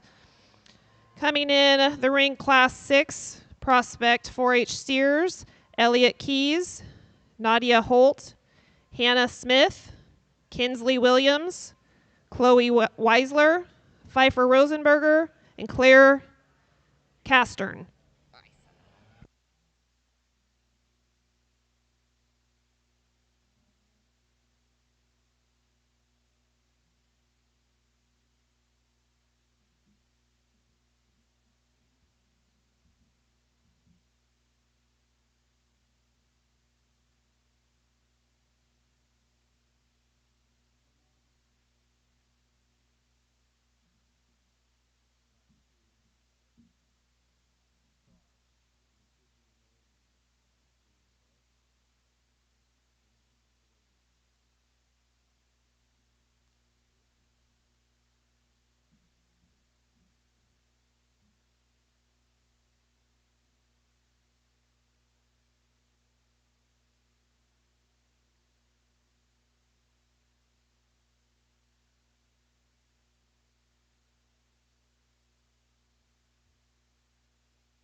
This is a nice class. We get up in weight and we start to put some cover on the cattle and things maybe change just slightly.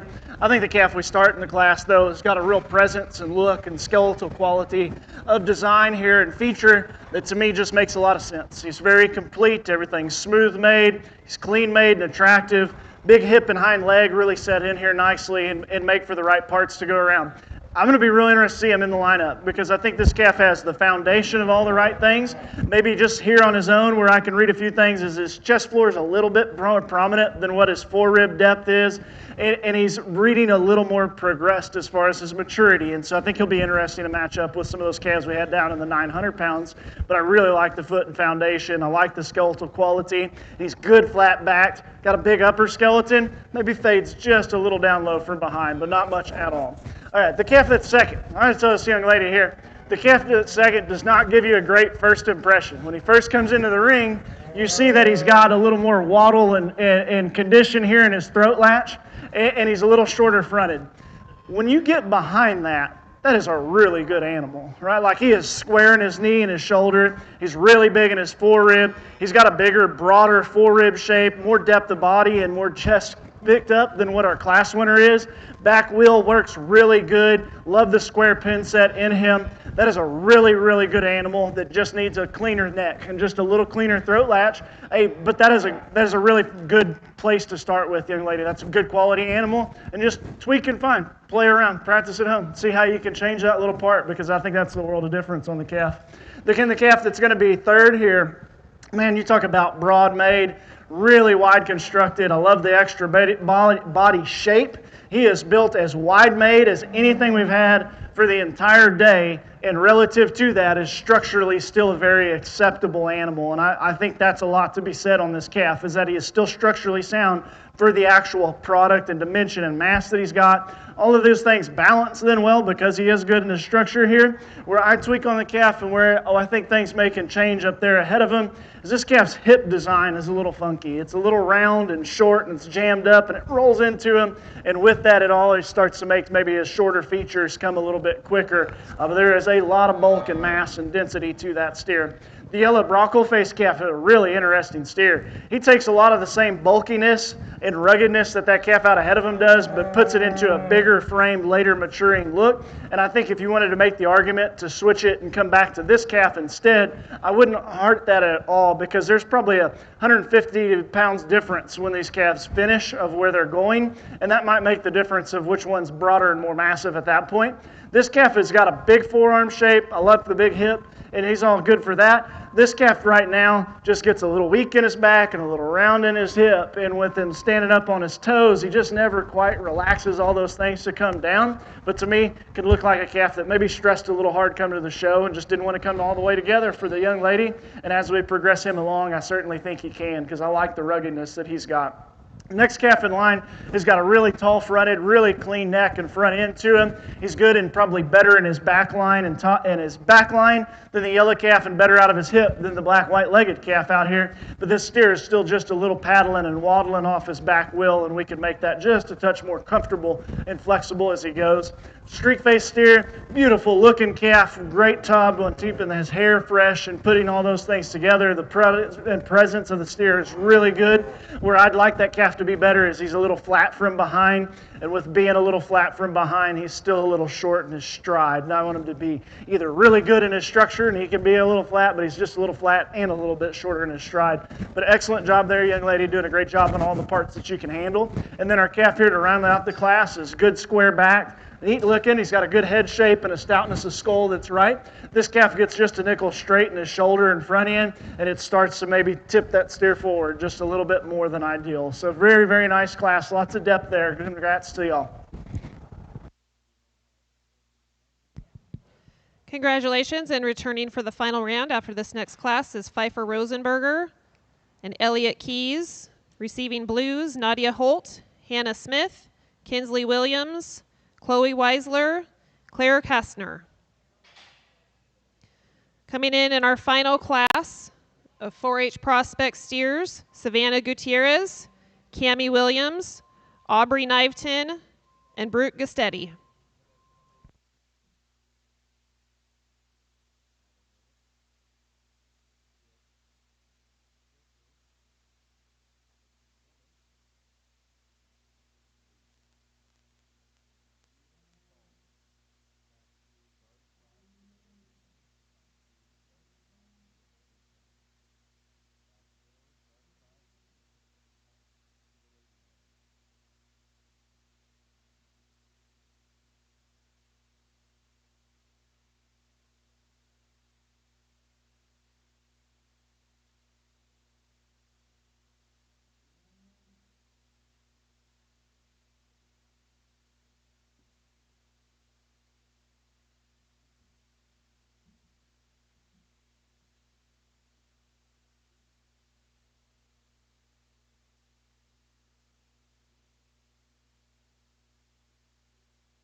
Very nice class here to finish up on some bigger steers. And where we kind of get to the end point on some of them, you can start to see things come together as a fat calf and the way they progress in their maturity here. The black stocking-legged calf, he could move a little better on his hip and hind leg because he's just a little rounder and all of those things going underneath himself and pulling it under.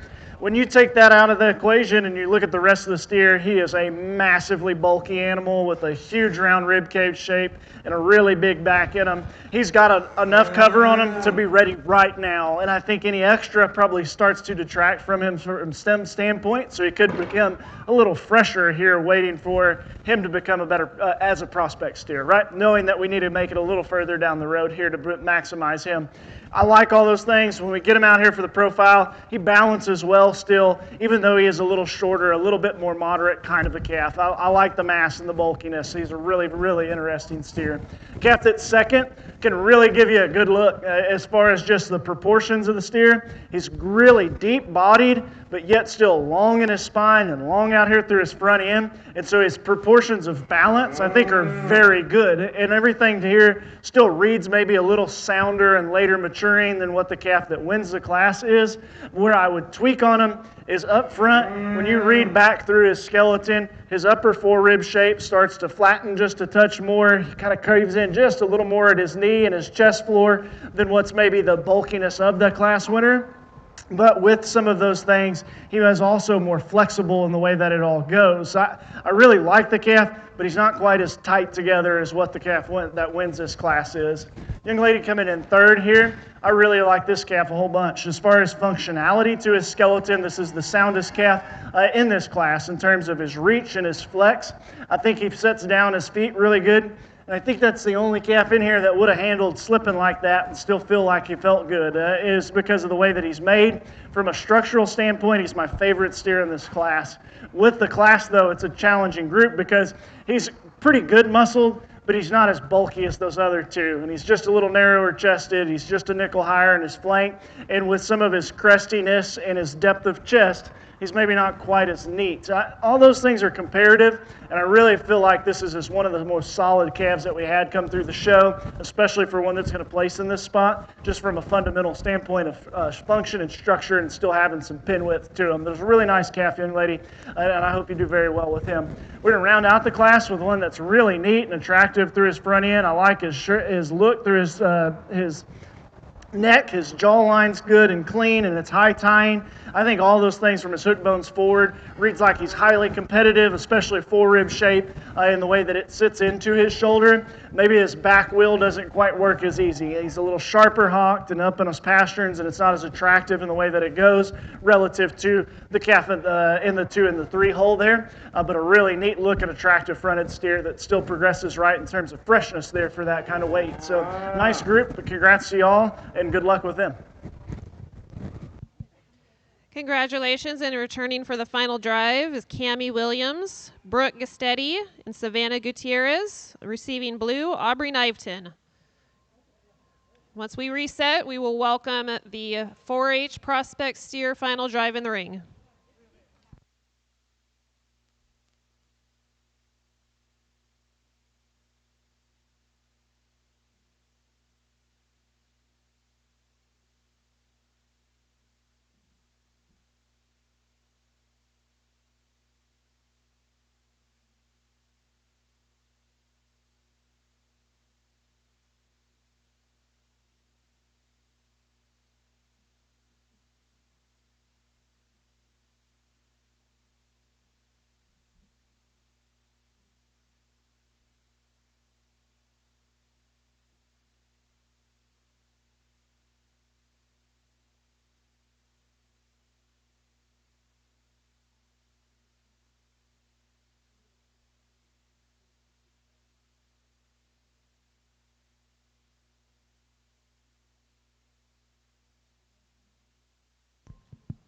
This is our 4-H Prospect Steer Drive from Class 1, Cindy Betez. Class 2, Kaylee Eider. Class 3, True Heaton. Class 4, Avery Deeds.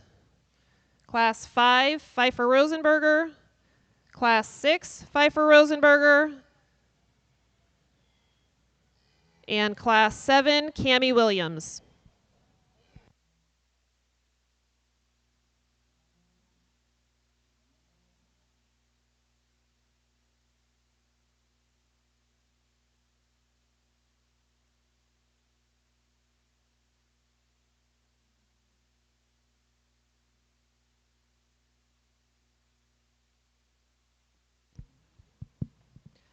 Followed by Purple Ribbon 2, Chloe Everhart, Chase Duckin, Allie Hunt, Samantha Funk, Natalie Gutierrez,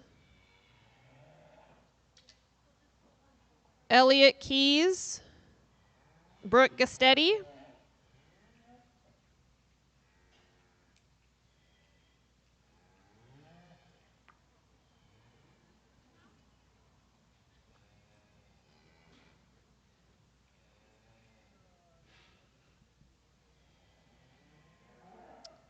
and returning Purple 3s, Abby Breckner, Landon Williams, and Savannah Gutierrez.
I've really enjoyed working through the prospect show, and as we get our cattle back out here, I didn't think at all during this show that we had a whole lot of similarities on a lot of things. We had a lot of variation, lots of different kinds of cattle, lots of different kinds of good cattle, and where they kind of fit and form. I think in a top 5 kind of selection, you could be all over the board, if I'm being very honest. And there are a lot of different ways because a lot of these cattle are way off from their end point, and some of them are right on it or maybe just right past it, right? So lots of variation, but I do believe there's a lot of quality among the cattle, and there's some cattle that are going to get left out of some holes that I think are still very excellent steers and really, really progressive in where they're at now. So I tried to do a good job when I talk the classes. I try to be factual about the calf that's in there, that what I say about them is relative to industry, not necessarily relative always to the class. So as time's sake here, we're going to go back through and select the top 5 and not talk back through them, but I really been impressed with just the sheer quality of the cattle that we put together, and I think some really awfully nice ones to use here. So if you would, for all of our kids that get to make it back for the drive, give them a big round of applause. It's a great job there.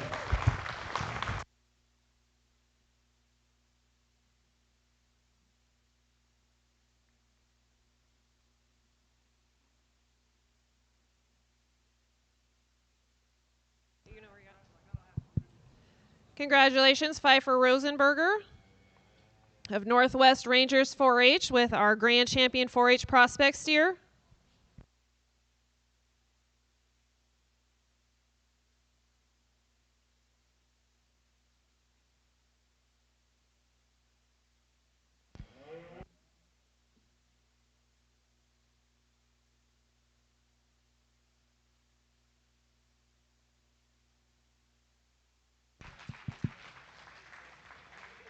Avery Deeds out of Class 4 from Northwest Rangers is our reserve champion 4-H prospect steer.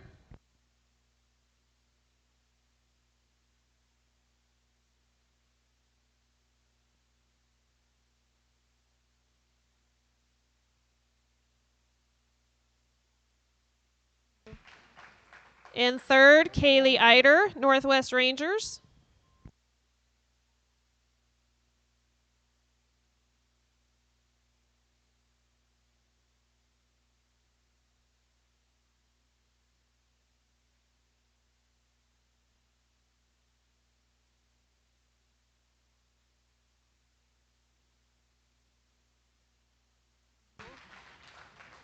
In fourth, True Heaton, Lacrosse All-Purpose.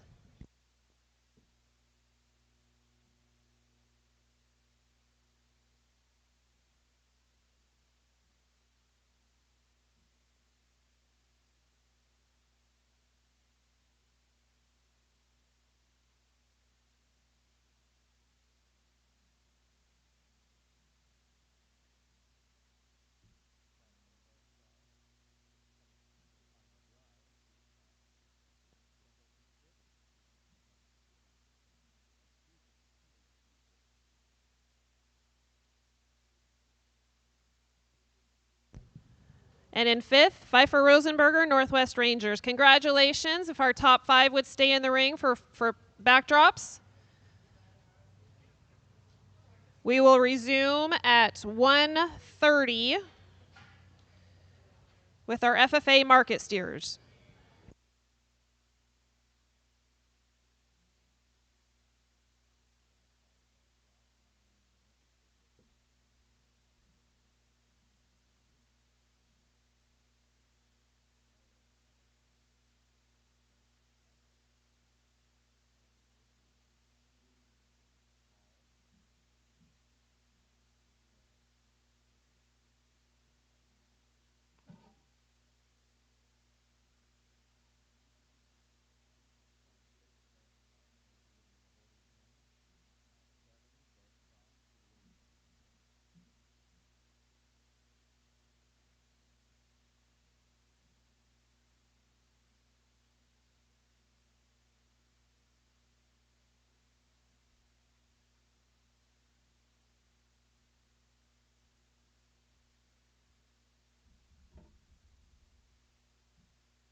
Thanks for joining us today. We're going to take just a few more minutes. Lunch hasn't arrived yet for our crew here, so if you'd hang tight, we will get started just as soon as possible.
As we're about to begin our FFA Market Cattle Show, I'd like to recognize our title sponsor, the Duke and Ruth Fetty Trust and Robert V. Baker Foundation. Our beef ring sponsor is Ag West Farm Credit. And please join me in welcoming our judge. Joe Rathman is the owner and operator of Rathman Show Cattle, which is a multi-generational ranch that specializes in club calf production. Joe was an All-American while judging for Blinn College before continuing his judging career at Texas A&M, and then returning as a coach to Blinn. As a mentor and coach, Joe has made a significant impact in the youth involved in the cattle industry. Joe, his wife Jolynn, and his son Brigham reside near Smithville, Texas. Please join me in welcoming Joe Rathman to sort our cattle. Class 1 FFA market beef into the ring. We have Stella Nelson from Stanwood FFA, Olivia Wicks, Reardon FFA, Emmett Kniveton, Connell FFA, Raymond Laws, Liberty FFA, Ainsley Imler, Colfax FFA, and Jack Baser, Pomeroy FFA.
So we start the evening back after I've had a good sandwich. I had to tell a young lady when I walked up to her, I said, "Man, you're the first person I've talked to since eating that sandwich. I got to apologize for a second." But we've got an interesting class here to start. We're all over the board as far as frame size and score and kind of endpoint here. The yellow calf to me is the bulkiest, most dense steer with the most market animal potential as far as being the most powerful, muscular calf that then is still covered and finished there over his rib cage.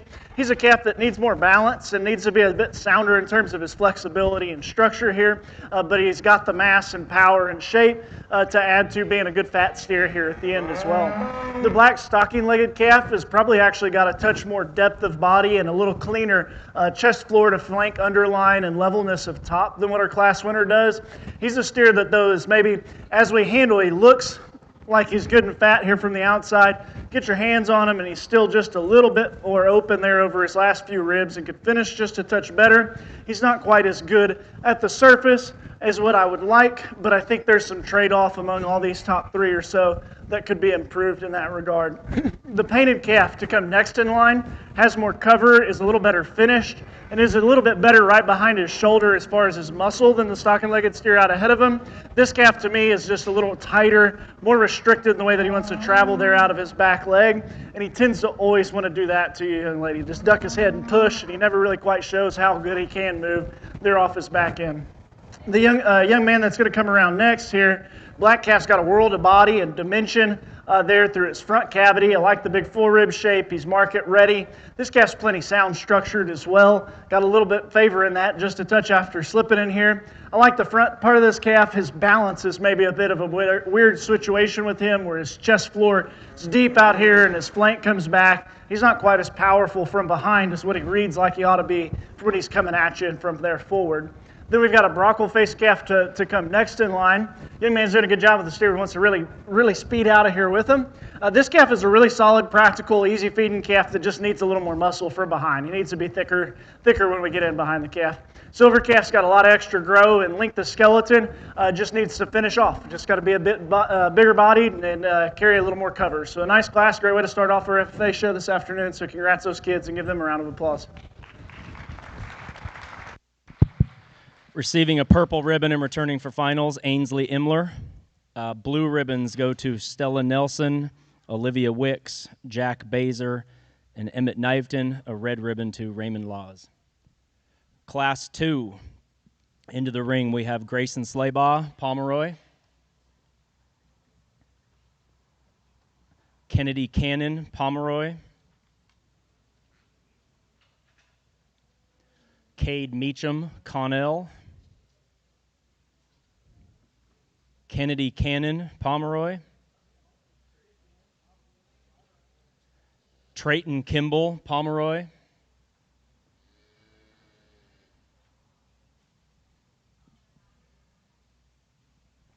And Olivia Wicks, Reardon.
I think y'all can hear me ringside when I talk to the kids and tell you I think this class is by far the most difficult class to just sort and align that we've had through the ring today. From one end to the other, there is an argument to be made why each calf could win the class and why each calf maybe goes last in the class, right? And that's just the idea of what we have, and we'll try to add some things together that make sense to me.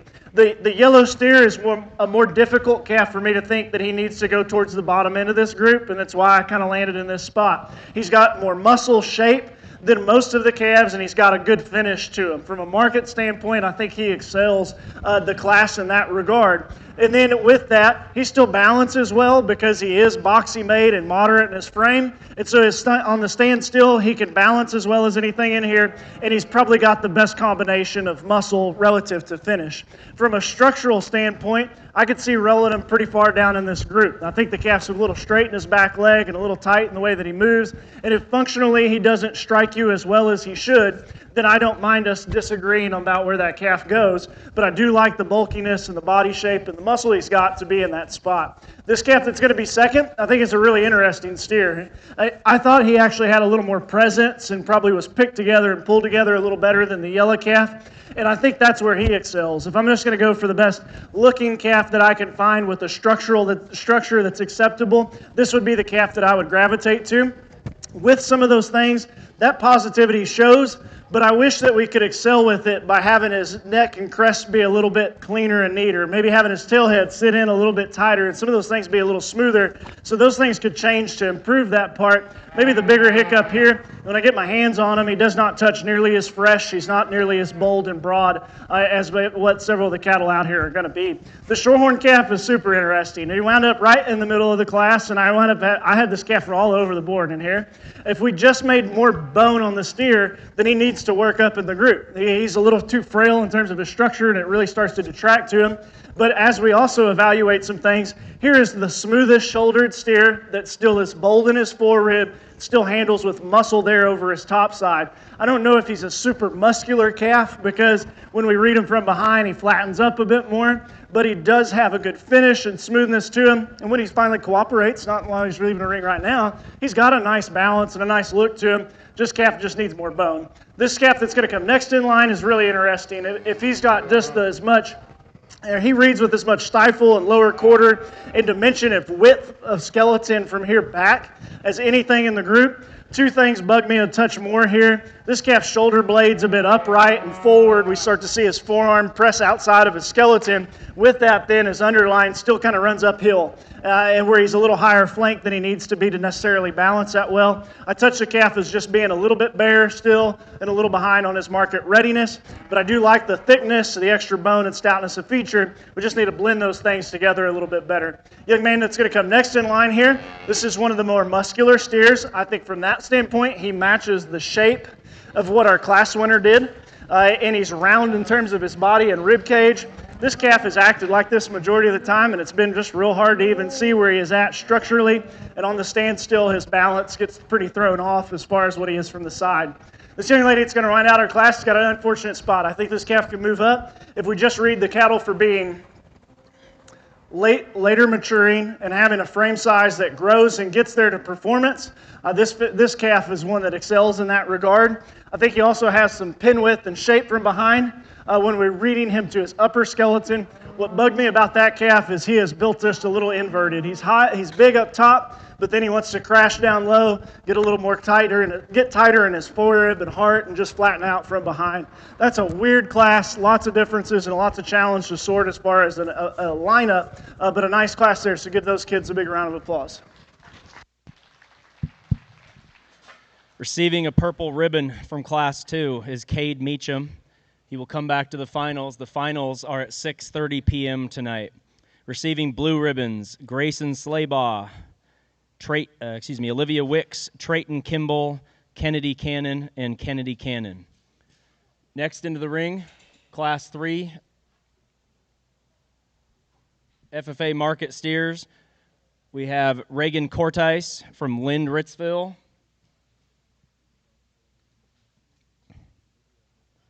Peyton Cannon from Pomeroy.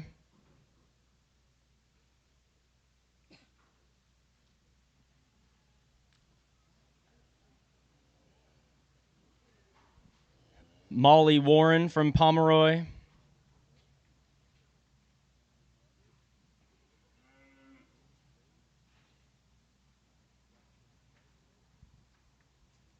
Mava Courtheis from Lindritzville. Warren Rep, St. John Endicott. And Reagan Soliday, Reardon.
This is another very interesting class as we push up just a bit in weight. I think the red steer, he didn't need a lot of hair. He's, to me, the best balanced calf in this group that still has muscle and product. And I hope he cooperates in the same manner as he does as he was set profile over here, because to me, without hair even, this calf is the straightest and levelest in his back. He's the best in his underline. He's the biggest and broadest as far as his body shape.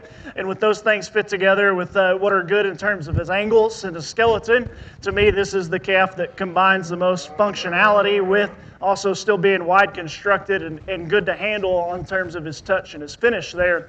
He's a little plainer, like the features on the calf are a little plainer as far as his bone work and his length of toe, but he's a solid animal outside of those things. The brown calf that's going to be second is a really interesting calf. I will tell you, young lady, he does not give me the best first impression, because his hair coat being a little brown like that and his bone being a little frailer and having just this little throat, he doesn't look like that show steer kind of punch and power. You get on top of this calf, and there is clearly a steer in here that's built wide in his chest, big and bold in his rib cage, that handles with a really big top side, that's very fresh, and he's muscular and he's thick. All the body in between here helps him balance pretty nicely, so he's not the most attractive, but I do like that calf from a market standpoint and a practical standpoint of the way that he's put together. The black white-footed calf, he's the show steer of the bunch. That's the one that I kind of gravitated to at first for the features of being square pinned, being a little heavier structured, and being longer and cleaner fronted. I thought maybe the holdup, though, on some of these things kept him here into this third spot. As far as body and belly, he might be the calf of the entire class that's the tightest in his forerib and the shallowest to his flank. Wouldn't argue that maybe he has the least cover of the entire group, too, but in a calf that's a little tighter in the way that he goes off his back wheels. If this is your favorite steer in the class, I don't have any argument with it, because he is the one out here that's different as far as having a better head shape, cleanness of front end, a squareness of pinset, and an extra bone. Now, that's what he is, but he needs to also continue to finish there in those parts. The gray calf is really interesting as far as just his mass and bulkiness. He's built very wide and powerful and shapely, got a big stout rib cage in him. A lot of those things I said about, say, the calf that's second in this class, but the difference between that steer and this one is this calf structurally, his front end structurally is built pretty upright and forward, making his neck and front end pretty short, and he wants to waddle and paddle there off both ends of his skeleton, and I think that steer could just be freed up, and maybe some of that's coming with, he's packing quite a bit of finish now, and it's maybe a little much and restricted him here on the go. Red blaze face calf coming next in line is practical, really deep-sided.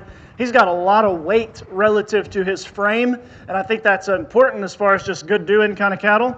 It structurally is acceptable as far as flexibility. It's maybe not quite as attractive. Big kicker here, we get behind the cattle, and his pin set, stifle, and lower quarters not nearly as broad and thick and powerful as the rest of the cattle in the group. Our calf that's going to wind out the class does a good job as far as his forerib shape, and he's got a touch more looking through his front end than several of the other cattle. I think he touches good up here on his top side as well. He's a calf when we're behind him, like the red steer, just flattens up and doesn't want to come with the same punch, and he really just wants to give you a lot of trouble, man. That's a tough spot to be in, okay? So congrats, y'all. Give them kids a big round of applause. Receiving purple ribbons and returning to the finals at 6:30, Warren Rep from St. John and Reagan Soliday from Reardon. Blue ribbons, Reagan Cortice, Molly Warren, Mava Cortice, and red ribbon, Peyton Cannon. We'll enter Class 4 of our Market FFA show. Into the ring we have Cade Meacham from Connell.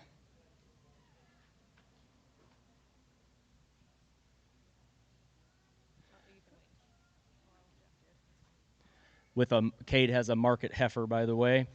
Next, we have Lola Walsborn from Colton, Reagan Soliday from Reardon, Peyton Cannon from Pomeroy,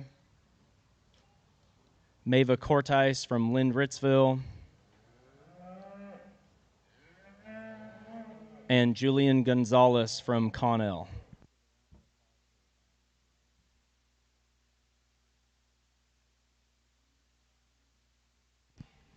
As this class enters the ring, we'd like to recognize our title sponsor for the show, the Duke and Ruth Fetty Trust and Robert V. Baker Foundation, our ring sponsor in the beef ring, is Ag West Farm Credit, and our judge today is Joe Rathman from Smithville, Texas.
This class, I think, comes together in a manner maybe a little bit easier in placing than what we did in the last couple of classes. To me, there's cattle that maybe make a split in what they offer in the group as far as some product and shape to go along with soundness of structure here. And these two calves, our steer that wins the class, I think so does that pretty handedly though, because he's got a little more bone than the heifer. He's just a little bit bolder and broader as far as just the back shape and dimension that he's got. And he still balances well, still moves well, and he's functional in the way that he's designed. I like the fact that when you get to this kind of angle on this calf and you get back this way, he progresses boldly all the way through his skeleton. He's got a big forerib shape, comes back to his stifle, and then where all his back leg sets, there's progression of skeletal width, and I think that reads well for the calf of being fresh in terms of his handle, being powerful, and then still having some balance and look to him. The heifer is probably just a bit leveler hipped and just a little squarer in her pin set and the way that it sets down into her loin. I like the fact that she's still clean made through her front end and she balances good from her chest floor back to her flank. She matches all those things just down low. She doesn't have the same bone. She's not blessed with some hair to be able to fix those kinds of things and to give her some ruggedness and stoutness that she needs to match what is up there in the upper part of things. The calf coming next in line and the bald-faced calf. If both of them want to swing around here, I think this is about a coin flip pair is what we're going to get. To me, the calf of the young ladies has more product, more shape, and more muscle, especially when we get behind the cattle. This calf touches well as far as finish and is correct in that regard. The calf needs to move a little better. He's pretty round as far as his hip, and he's a little big and round in his shoulder blade. And so with those things, he gets pretty tied up just on the move and is not quite as free and flexible. But he is bulkier. He's got more mass and he's got more muscle than what the bald-faced calf does. If you want to swap it to use a bit sounder, more functional steer in the bald-faced calf, I think his structure is a pretty imperative advantage in this pair. And he's smooth made and he's got a right amount of cover. When we get right on the cattle, he doesn't have nearly the same kind of shape as the steer right ahead of him. And so this is the way I like the pair, but I can certainly see it swap for sure. Red steer coming next in line, big ribbed and he's a little wider made than our Hereford calf.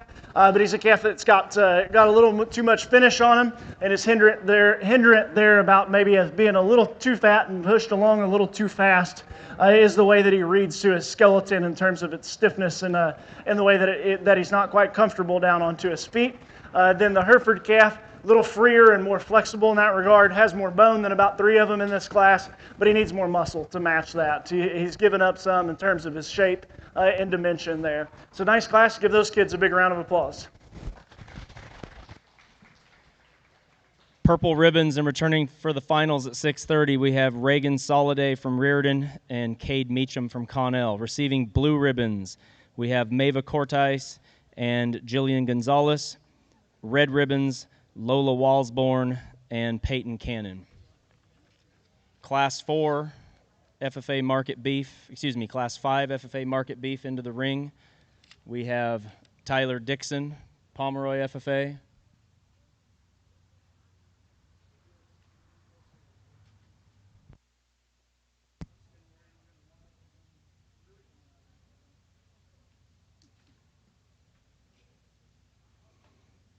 Justin Walsborn, Colton FFA.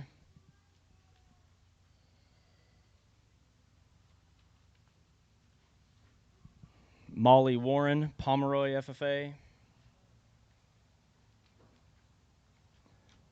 Kale Mullins, Pomeroy FFA.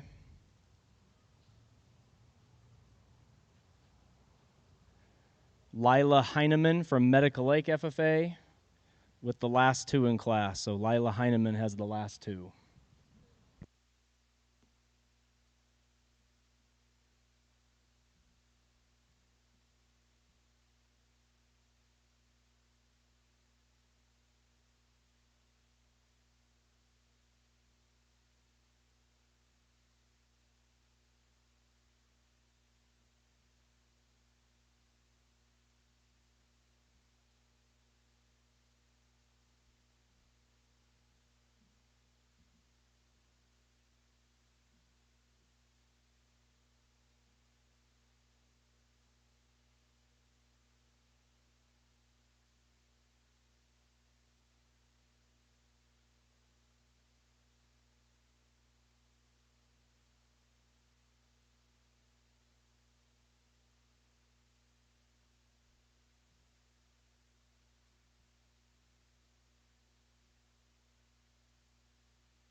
As we push into 1400s here, I think we got a calf that can handle it and also give us a show steer look. Really solid place to begin here. He's a calf with extra bone and ruggedness and stoutness. Got a great big back on him, really busted open in his skeleton as far as skeletal width and shape and muscle.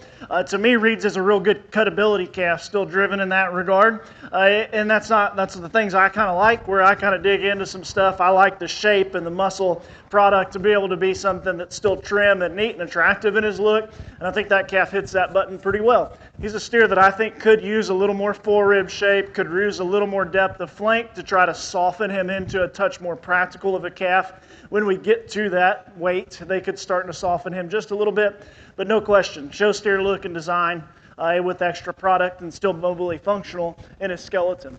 The painted calf is interesting to look at first. To be honest, his color is so alarming right at first. The initial impression of the steer is wow, what am I seeing? Because he comes in two different parts in that regard. And then you look through the calf, and he's a really solid animal. He's got good feet under him. He's sound in his function, in his structure. And the calf is legitimately built wide in his chest floor and bold in his rib cage, so he's got a nice back and a nice top shape in him. I think it's a good market animal that in this regard still balances better than the cattle out here behind him. We could make him trimmer, neater, cleaner, and all those kind of show steer things to compete with the calf there in the first spot, but I really like just the solid build of a good market ready calf than him to be second in the class.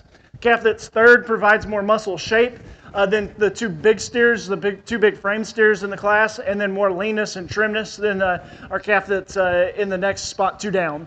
This calf, though, he's got a good shape and turn to his ribeye. He's one that also has a good boldness to his forerib shape. Where I get to poking on him is our head and age look a little more mature and a little far along as far as his crestiness and maturity there. And he is just he's a nickel weird balance as far as from the side here being a touch higher flank and a little low in his tail head set. But I like the shape that he has. Big calf coming next. He's a big frame steer, a lot of length, levelness down his top line, a little smoother and deeper flanked relative to his chest floor than the calf right out ahead of him. That steer just needs more shape. He's got to have more muscle there from behind. Our young man here with that comes next in line, he's got a bulky, big-bodied one.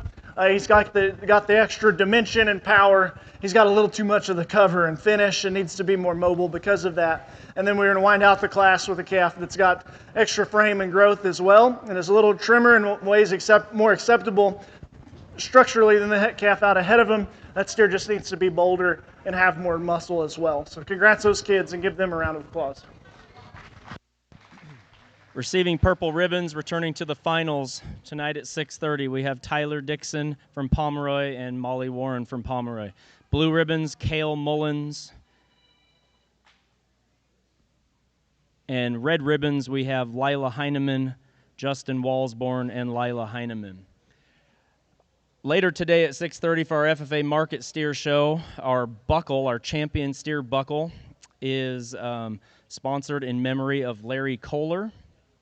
And our reserve champion FFA steer garment bag is sponsored by Jeff and Carla Stair, Bar JK Ranch.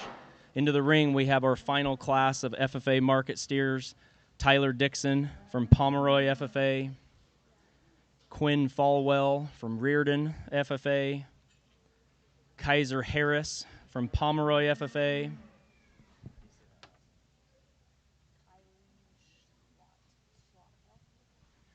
Kylie Schlottfeld from Medical Lake FFA, Kaiser Harris from Pomeroy FFA, and Zane Downey from Whitehall FFA.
We got a good pair of steers that work up here at the top of this class.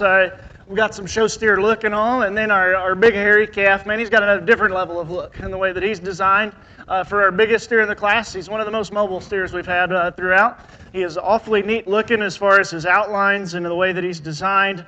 And he's got some massive feet and legs and all under him. I think a lot of it's with that kind of hair coat and the way that you can put that together to do it. This is what's really interesting to me, young man.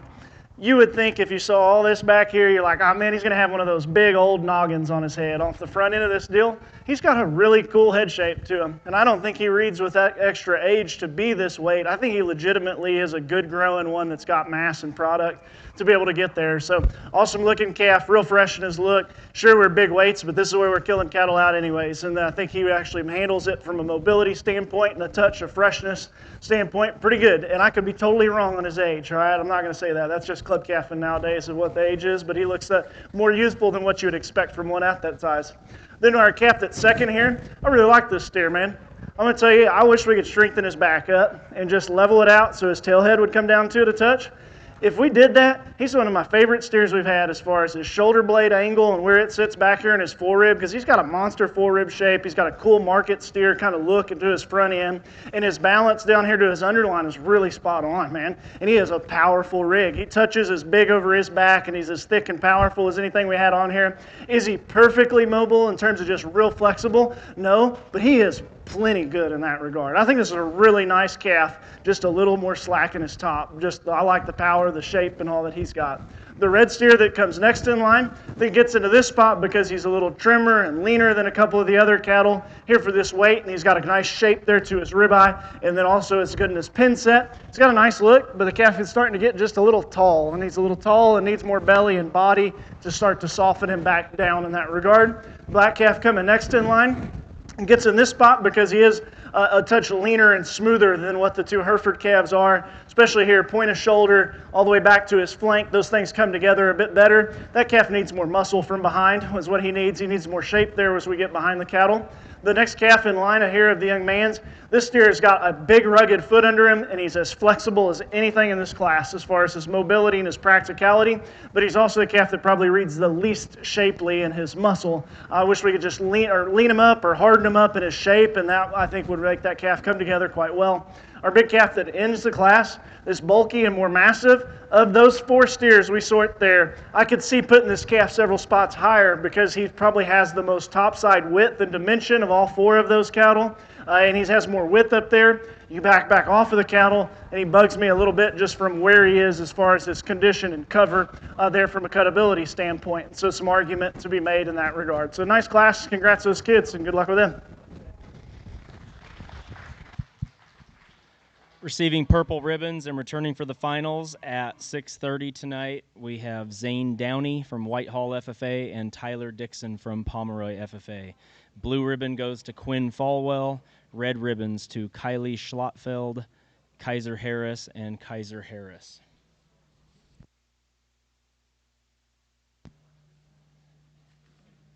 We're now going to start our FFA Prospect Steer Show. As we do that, we want to recognize the title sponsor of the Spokane Junior Show, the Duke and Ruth Fetty Trust and Robert V. Baker Foundation. Our beef ring sponsor is Ag West Farm Credit. And our judge here today is Joe Rathman from Smithfield, Texas.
I lied. I got ahead of myself. Into the ring right now, we have our 2 market heifers that were entered into the show. One of those is FFA, the other is 4-H.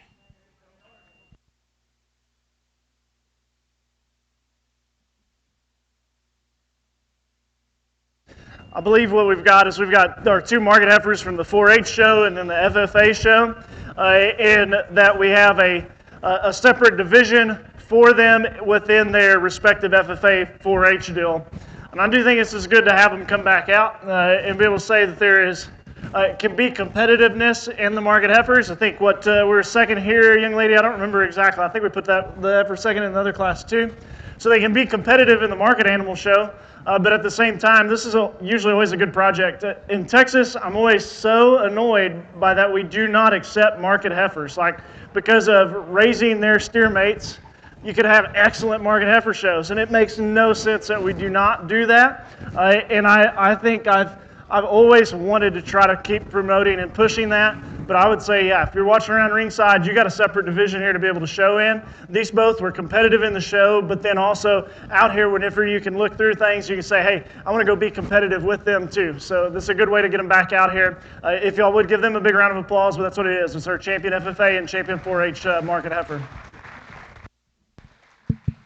All right, our champion FFA market heifer is Cade Meacham from Connell FFA. And our champion 4-H market heifer is Aubrey DeGon from Liberty Knights 4-H.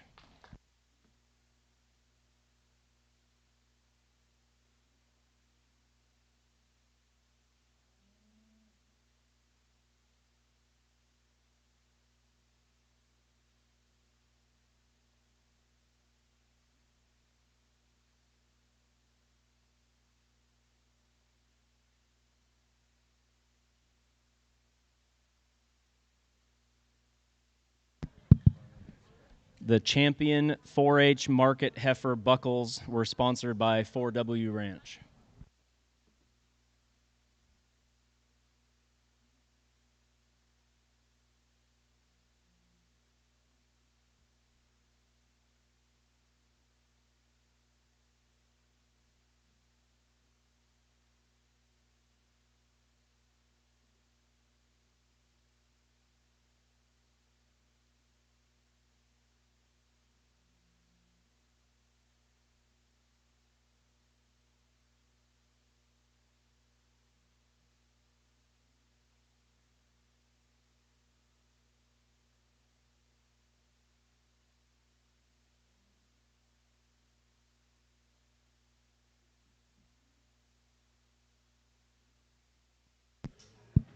All right, so now we have our FFA Prospect Class 1 steer show into the ring.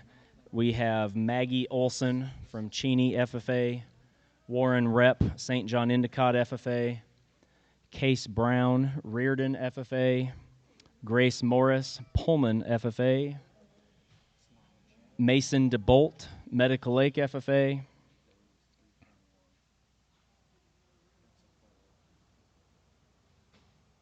Quincy Lynn, I hope I'm saying that right, from Tico FFA.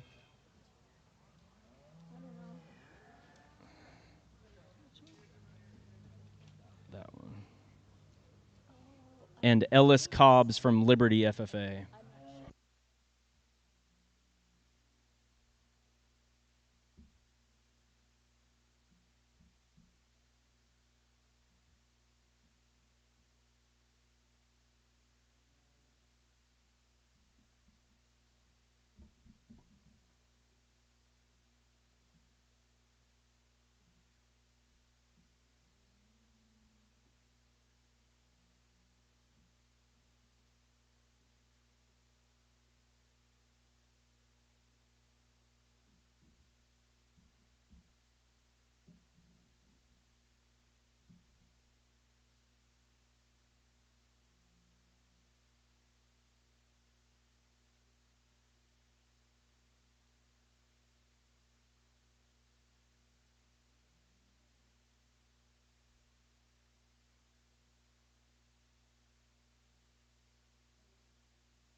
We got a nice class here to start a prospect show. I think the two steers that worked at first and second, they make that gap pretty handedly. Both are functional, deep-bodied, well-made cattle in terms of practicality here in the group that have some future as far as their growth and pattern that they'll get to. The red steer that I like to use to win, I think he's done that with having just a touch more stifle and pin width and shape from behind than what the brown tinge calf does. And this steer comes together with a nice look. He's not a show steer featured steer, right? But if what we take is just his skeletal design in terms of practicality, those parts fit together well on that calf. And the young lady did a good job of bringing that all together to where he's a nice solid calf here to begin our show on. I wish those feet were a little shorter, a little tighter. It would help make his bone look a little bigger if we could get him on the table and shorten those up. I think that'd make a big difference on that steer. The brown calf, that's going to be second. Young man's doing a good job there as well. I like that calf's body shape. I like his flexibility he's got on the move. He's practical in his skeleton. I think there will be a time where it comes where he winds up with a touch more back shape than the red steer, and he's certainly going to have more bone. And I think that's a positive towards where he's going to work against that steer. Where I'd change that calf right now, reads a little flatter and his stifle and his shape from behind is not quite as shapely as the red calf. The yellow steer next in line is interesting. He's got a really big back. He's very thick and dimensional. An extremely moderate steer, never going to be a very big calf, but that's okay too. We can be a smaller animal and be bulky and powerful and get the same results out of the steer. Structurally, he's not as free moving as those other two. He's tighter wound in his hip design. He's a little more up on his pasterns and a little tighter there on his rear skeleton, but a really shapely, powerful one. Young man here with the gray calf. Come on around, brother.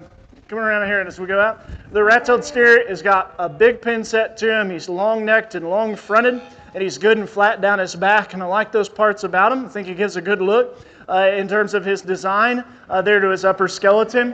When we get this calf on the move, he's always kind of antsy, so he's always just a little short and tight in his stride, and we could let him be freer and more flexible as we go, but a really nice calf. Black steer next in line is a practical steer as far as his body shape and depth. I think he's good as far as his front structure. So this young lady, when we're stopped and standing still, he holds this position in the class very easily, right? His body's there and his balance is there. When we put the calf on the move, he for some reason wants to really raise in his back and top line and drop off in his hip and get himself underneath himself as he's traveling. But I like the bulk and massive body shape and the smoothness he's got up front. Calf next in line probably does handle his top line a touch better when we've got him going. And he was a calf that I think squares up a touch better in his pin set. Relative to that steer, we're lacking a bit of the body, his shape there. This calf starts to look pretty bully about his head shape and his coarseness there. I don't want to see the calf just kind of settle down and be able to blow apart more. The red steer here to finish the class is practical and deep-ribbed, sound in terms of his skeleton, but a steer that just needs more shape and muscle. We could power him up and give him a little more product, so just press the pedal and get him rolling on that. So nice job there. Give those kids a big round of applause. Receiving purple ribbons and coming back to the finals immediately after the fourth and final class here are Grace Morris, Mason DeBolt, Warren Rep, and Case Brown. Receiving blue ribbons, Quincy Lynn, Maggie Olson, and Ellis Cobbs. Class 2 of our FFA prospects into the ring now. We have Luke Main from Stanwood FFA.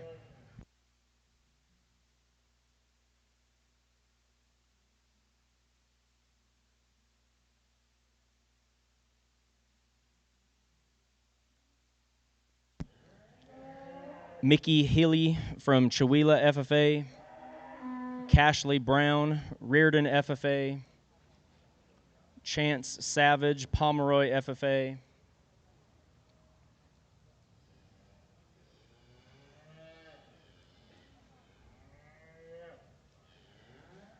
Emmett Kniveton, Connell FFA, Mac Hilly, Chewelah FFA, and Cade Meacham, Connell FFA.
Another nice class. I think this class has got some debates here among the top end of things that you could do. Not one of the steers is necessarily perfect, but the white-footed calf really brings a lot of those things very closely together. He's extremely massive, very, very bulky in terms of his build, a great big pin set and stoutness of bone work underneath the calf. All the ruggedness parts and features are there. Got a good hair coat to probably match and smooth things up in the steer. I wish the calf was a little better in his front shoulder and structure in the way that it's designed. It's a little broader and a little bolder. With that, it makes him slacken his back just a touch. This calf can give you tremendous looks, though. When his tension's right and his presence is good and he collects himself, he has got a really wow factor to him as far as bulkiness and product, but we could trim him in his shoulder blade and all the way that sets in there, but a really good place to start. The silver calf, second in here, can give you those same kind of features and looks as the black and white calf. Like he needs a second just to bring himself together,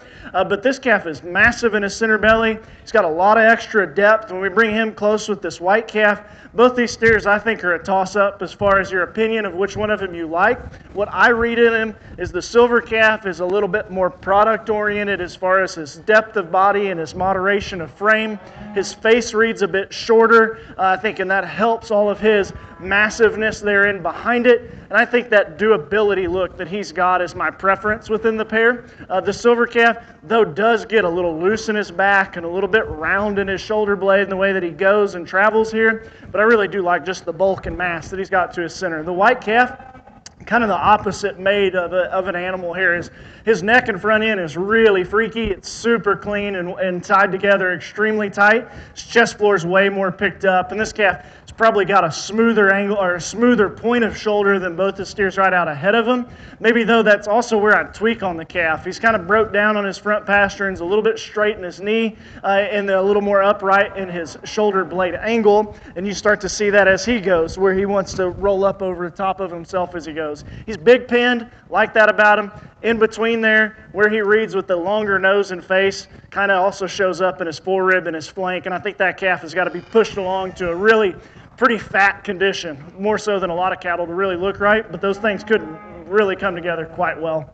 The black steer coming next in line, he's got a big, bulky back in him. I like his extra width he's got up high. He's got plenty good in terms of his cleanness of front end, and his look here, balance as well. I think all those parts come together good for a good, solid, stout market animal that's got some balance. To me, he's not quite as pretty and attractive as those other steers, where leave us here. The hock placement and all is just a little bit more awkward and not quite as quality as those other three.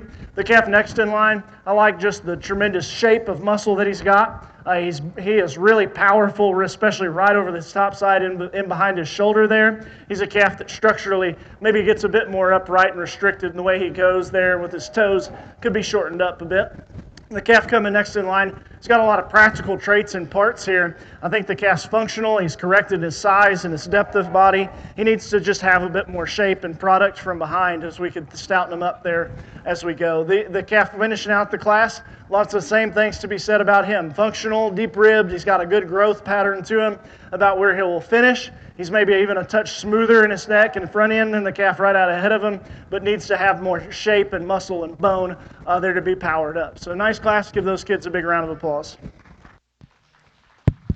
Receiving purple ribbons and returning to the finals at the conclusion of Class 4 of the Prospect Steers, we have Luke Main from Stanwood, Cashley Brown from Reardon, Cade Meacham from Connell, and Chance Savage from Pomeroy. Receiving blue ribbons, Emmett Kniveton, Mickey Hilly, and Mac Hilly.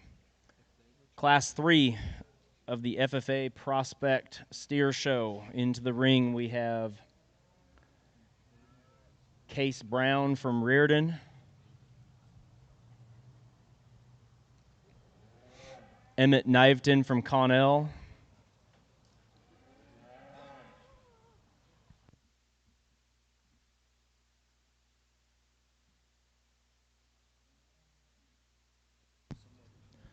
Molly Warren from Pomeroy,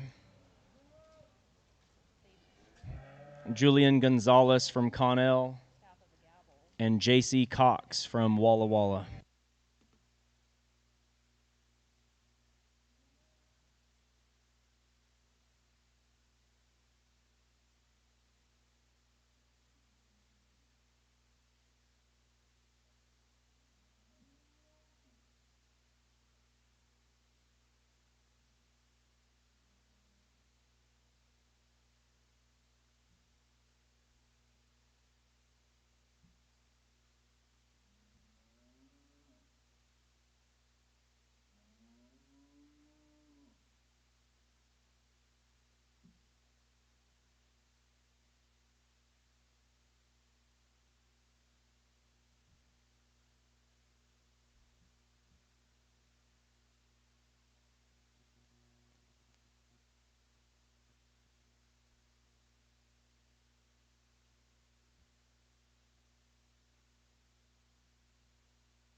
We got a nice class here. Our class winner does things as far as being plenty mobile enough and flexible enough in his skeleton that adds the extra stoutness and dimension. Big forearm shape, heavy structure under him. He's got a giant pin set, and he doesn't do this real often, but when he does, and he really curls his neck up, he's got stout skull, big jawed, clean throated look that's really high tie, and I think that extra power kind of look that he gives you through his front end is what's matched there behind it. He's really big pinned. He's got a lot of shape and dimension to him, and he's got plenty of body to help soften the extra muscle that he's got.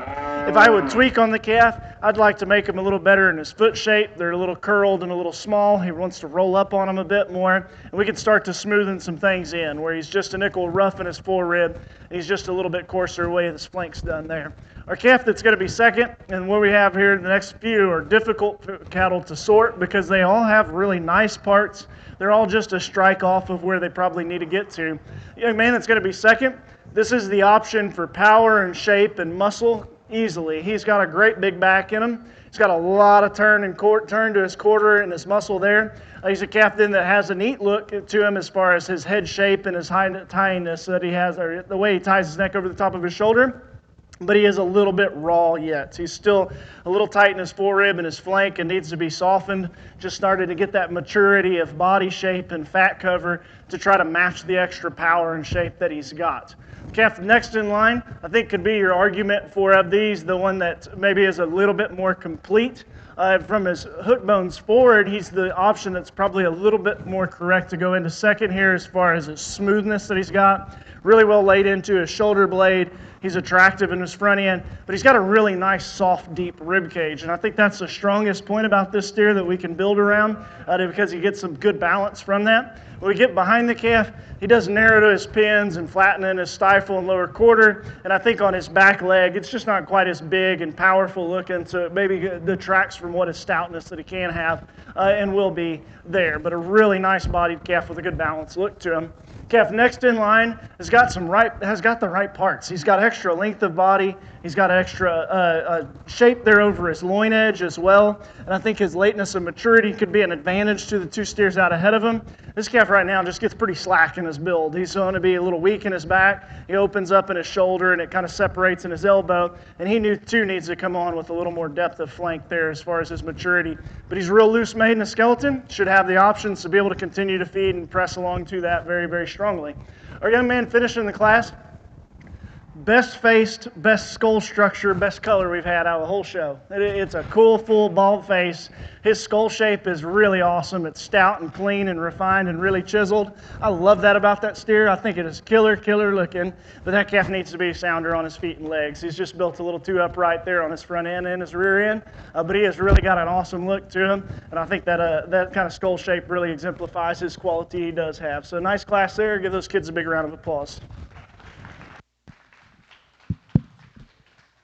Returning for the finals immediately after the next class, we have J.C. Cox from Walla Walla, Jillian Gonzalez from Connell, and Emmett Knifton from Connell. Receiving blue ribbons, we have Molly Warren and Case Brown. As we bring in our Class 4 of the FFA Prospect Steer Show, I feel like I must announce, if any of you know Sharon Hannis over there on the in gate that runs it every year, it's Sharon's birthday today. How about you welcome me in saying happy birthday, Sharon? Happy birthday, Sharon.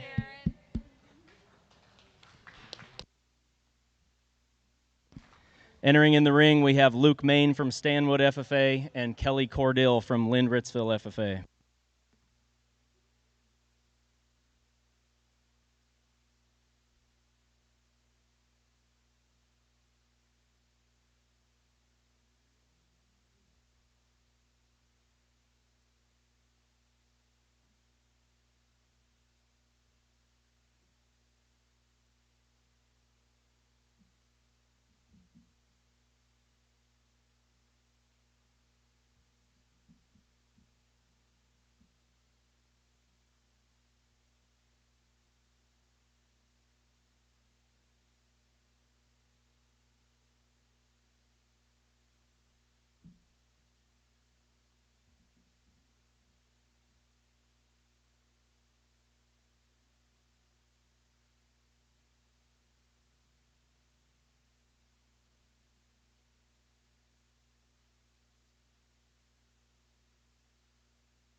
just a pair to finish. And I think this is the first time I got to where I was like, I think I got this. I think I got this. So we've got a really stout, powerful steer here to win the class. He's extra big in his back, really stout from behind. He does weigh something. He's up there in that weight, and that's where a lot of his power comes from. But even relative to his frame, he's built and pulled apart really, really big here over his loin and over his topside hip. So a calf that also has got some look for that. As we push some weight, he's still good and clean in his throat latch and attractive out through his front end, and he's bulky and powerful throughout the rest of him. He's a calf a little straighter in his front structure and shoulder than I'd prefer. We could lay him back in that regard and help him reach out the way he goes out of his front end. The calf that's going to be second here is a little smoother. He's sounder in his front structure. He's got a little better foot underneath him than what our class winner does as far as squareness of toe and all. He's a calf that's got enough muscle right behind his shoulder. But as we work back in him, I wish he was more powerful. He starts to narrow to his pins and flatten back there. And with that same regard, his chest floor is down a little low, and it wants to narrow and cave up into his flank. And we could just provide him with more product there on his back half to balance him out a little better. Both very nice cattle, and congrats to those two kids. Good luck with them. Returning right back to the finals from our Class 4 of FFA prospect steers, we have Kelly Cordell from Lind Ritzville and Luke Main from Stanwood FFA.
As we wait for the lineup of our FFA prospect final drive, we'll make note and recognize our show title sponsor is the Duke and Ruth Fetty Trust and Robert V. Baker Foundation.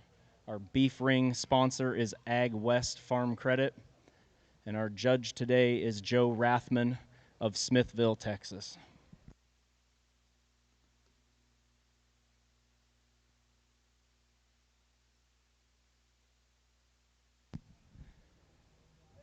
The sponsor for the champion FFA prospect steer buckle is Dixon Landon Livestock. And the reserve champion FFA prospect steer receives a stool.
Okay, into the ring is our final drive for FFA prospect steers. Class winners, Grace Morris from Pullman, Luke Main from Stanwood, J.C. Cox from Walla Walla, and Kelly Cordill from Lynn Ritzville.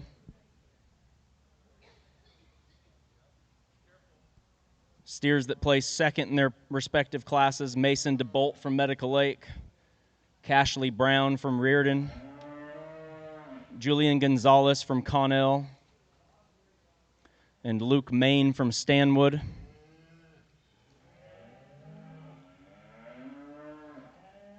Third place in their classes, Warren Rep from St. John Endicott, Cade Meacham from Connell, and Emmett Kniveden from Connell.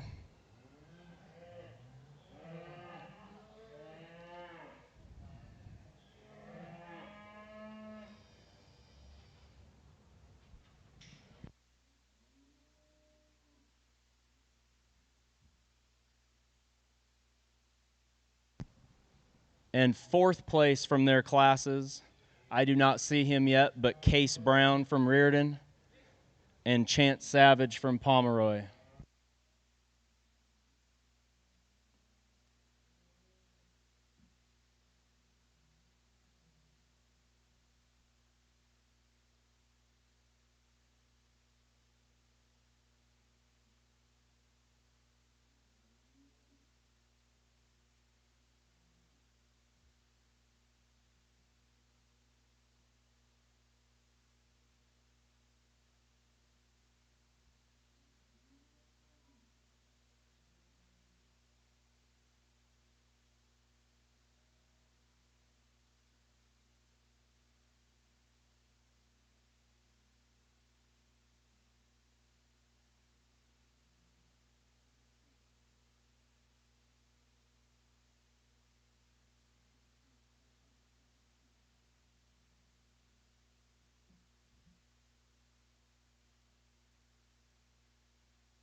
We're going to finish up here on our FFA prospect show, and I've been pleased with the way things have come together. We've had just a little bit more disparity among these than we maybe did here this morning, but I don't think that discredits the cattle of what they are and their quality of what we put together. They've just been a little more interesting of a group to try to align into a final position of things here. But we've got some nice cattle. Just to hit our kind of class winners here, a red calf, really practical, well-balanced calf. Could use just a shot more bone as we get him out here. And what he looks like an oddball out here, young lady. That's what he does. But he's a good calf, but he does look like a bit of an oddball. The black stocking-legged calf out of the second class, really stout, powerful dude, and I like the extra just bulkiness that he's got built all the way through. Has a little more bulkiness of shoulder, but on very acceptable regard relative to the rest of how powerful that calf is. Our third class, a lot of the same features and type as what the stocking-legged calf is out of the second class. A big, stout, powerful ended steer, like the extra shape, and he's got a giant forearm and a really freaky neck in the way it can come out of the top of his shoulder. Maybe comparatively, a little bit looser in his back at times, a little tighter in his forerib is the way that he comes together, but a really powerful, shapely one. Our heavy calf, really shapely as well. Lots of shape and dimension in the steer all the way throughout. Maybe just a nickel straighter there in his shoulder. So we've got some nice ones here to go through. I think we can have some debate and some argument, and especially the top two can go back and forth, probably either direction. One steer to me comes together just a little bit more consistently as far as his balance more often. The calf in the seconds might be just a little more out there, but here's what we're doing. This guy right here. Young man, you're going to be our champion. Congrats to you, sir. There we go. We'll get one figured out. All right. Congrats, man. And our Class 3 winner, that's going to be our reserve. Very nice pair of steers here to start our top five. So give them a round of applause, and then we'll pick through, and we'll get our third, fourth, and fifth overall steers. So congrats to y'all. Give these kids a big round of applause. All of them very competitive here this evening. Champion FFA prospect steer is Luke Main from Stanwood. Reserve champion J.C. Cox from Walla Walla.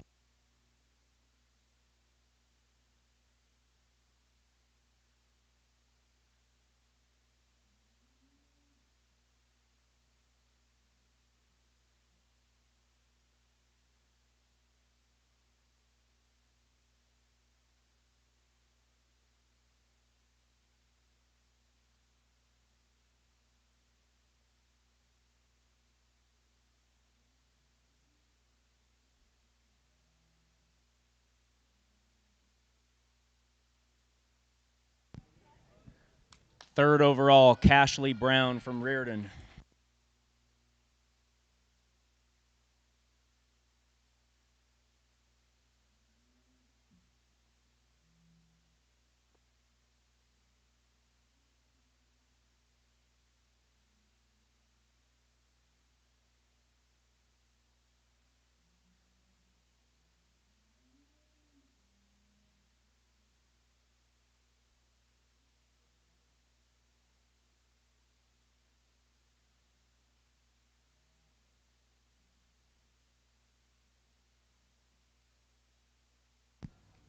Fourth, Cade Meacham from Connell.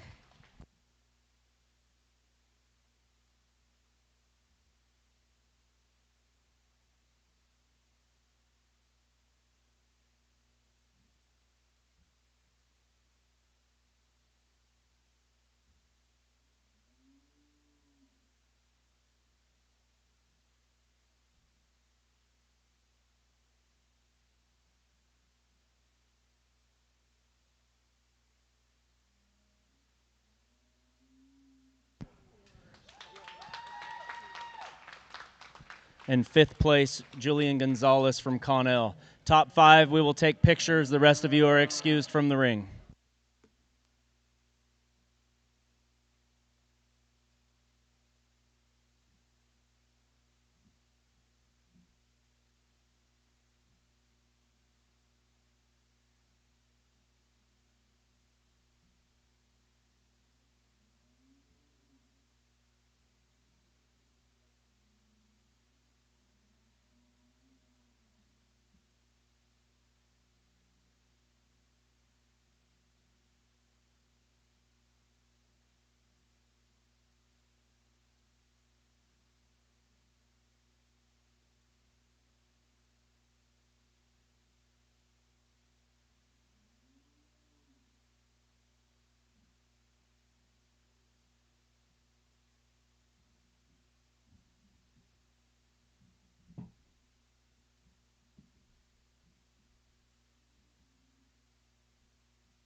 Some announcements during our picture break here. The barbecue does open at 4:30. You're welcome to hop on over for some Nordic smoke barbecue.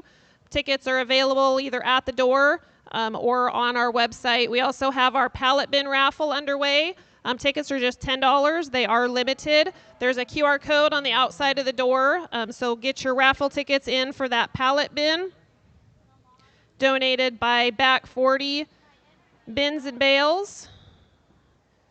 We are offering a new award for excellence in exhibition. The High Point 4-H and FFA exhibitor across all contests and divisions receives a pair of cordless clippers from Northwest Feeds.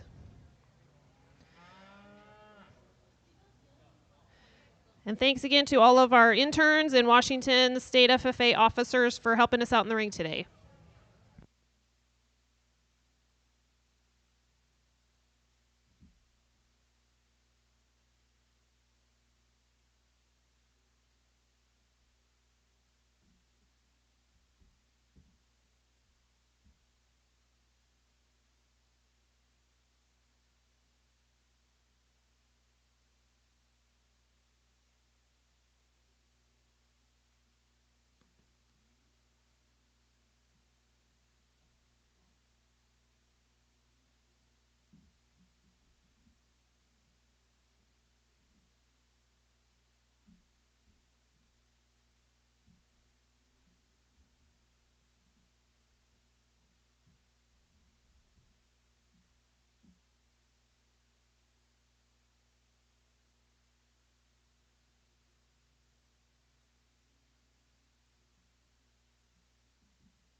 All right, we are ready for our Class 1 4-H heifer class.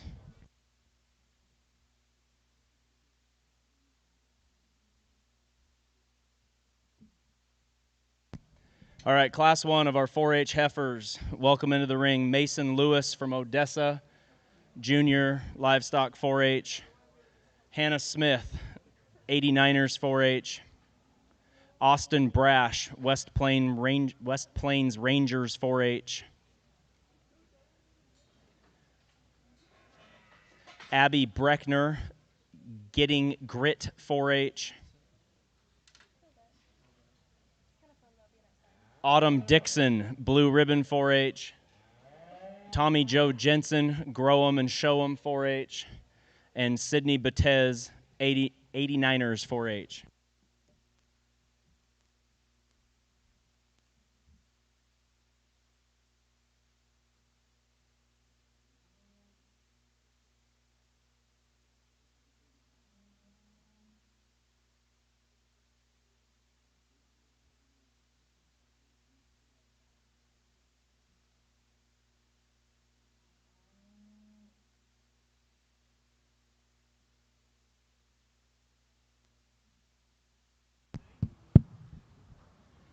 Heifers in this class, this is our younger group, so they range in age from March of 2025 to our youngest being July of 2025.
We got a really nice start here to the heifer show.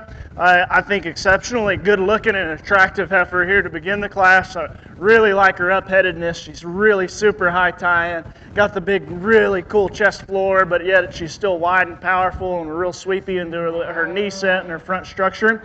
She's got more than enough belly at this time and stage of growth and pattern here, and she's still square in her pin set. If you want to be picky about her, she's green. She's really green right now, and that's where she's got to head to. And I don't know what we see in the next classes, young lady, so how she's going to compare to that. But from a quality standpoint, this is a great start here to our heifer show. So very nice job there, young lady. Hereford calf's the one that I like second best. I think just from a functionality, a balance standpoint, the smoothness she's got, she is a quality animal as far as her hair coat, freshness, her depth of body. She's still functional in the way that she's made. And I think I see a very good replacement heifer that's always doable there in that regard. But she does give up quite a bit of bone, a little frailer made, and she's got just a little more throat. Maybe some Hereford features on that regard. This calf we're going to have third. I really like her just starting at the ground, even though she's not handling it quite as well, where it's just a little stiffer on her back leg. This heifer's foot shape and size of foot is really good. She's got an exceptionally round and bold rib cage, and she has extra power in her regard of her dimension that we have done here. We have a heifer, though, that maybe is still just a nickel piecey at this moment, right? Where her shoulder's just a little bit prominent at the top of it, breaks in a little bit more behind her shoulder, and at the time she's moving just a little up on her ankles. But I really like the stoutness of feature and boldness, and think things will fit together very well as we go. Semi-cross heifer here is beautiful in terms of her design, especially out through her front end. I like her extra length of spine, her levelness that she has there. Very smooth and ultra feminine female out front. I like the function that she's got. She is just really green at the time, and she needs to just go ahead and bulk up and mass up. And I think maybe that's the thing, is to wait on her and get her to those points where she is. More Angus appearing female here. She's got a lot of bulk and body and depth of rib cage to her. I like that extra mass she's got. A really easy keeping heifer. Probably has more performance than the rest of the cattle here in this class in regards to her dimension and maturity she has, but a little shorter in her front end, just a little quicker in that regard, not quite as attractive on her back leg. Next calf here in line, she's a very feminine, smooth-made one. I like just the function and reach she's got out here to her front end. And I think this class winds up being pretty tough, and there's a lot of things to sort on. And at this moment, she's a little plainer and rounder and flatter in her pin set and her hip here design, and it's enough to keep her in this spot, right? But I like the function, the traits she's got, and I like her femininity, and I think this calf really progresses along very well as we get things going. The blue roan heifer, she's got a nice long neck in her. She's sound in terms of her feet and legs and function there. She's the summer born here among a bunch of springs, and that was where her biggest hole is that she lacks maybe the body shape and depth and maturity of the other cattle, but I like the parts here out through her front end. So nice job there. Great way to start the heifer show. Congrats to y'all. Receiving purple ribbons and returning to the finals immediately after Class 3, we have 5 purple ribbons in this class. First, Sydney Batez. Second, Hannah Smith. Third, Autumn Dixon. Fourth, Tommy Joe Jensen. Fifth, Mason Lewis. Receiving blue ribbons, Austin Brash and Abby Breckner. Class 2 of the 4-H breeding heifers. Welcome into the ring, Kevin Brash from West Plains Rangers. Braden Hill from Hog Wild Beef It Up. Ava McKay from Frog Hollow. Nadia Holt, Footloose 4-H. And Avery Deeds, Northwest Rangers.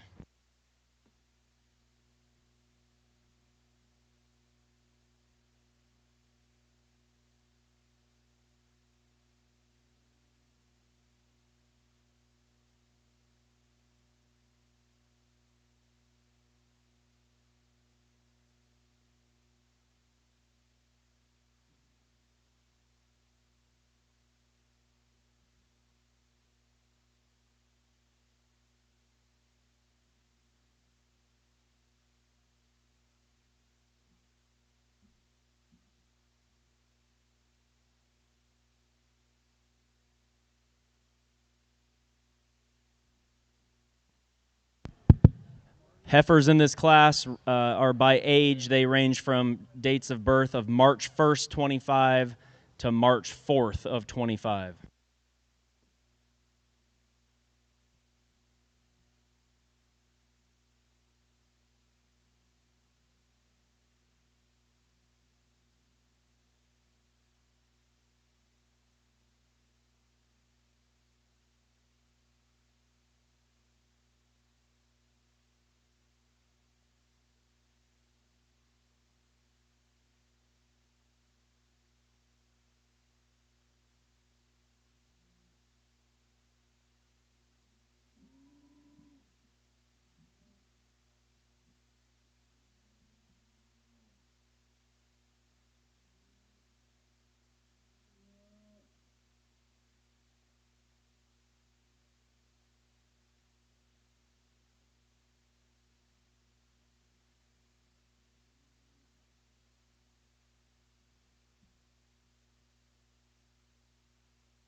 Got a nice class here. These two heifers, I think, rise to the forefront in terms of their quality and look and design. Our black heifer here, she's got the real soft, squishy feet and legs, and then her moderation of frame relative to an extremely deep rib cage that's still very feminine and maternal in its shape.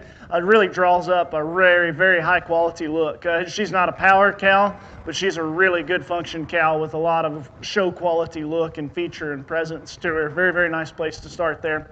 Semi heifer's really nice. I like this heifer. I like her especially just starting reading her up here at her nose and going back into her body. She's big, stout headed. She's got she's got a broad eye on her, but she is still very feminine and maternal about the way it's shaped. And then she is exceptionally long necked to the way that it's made and designed up here.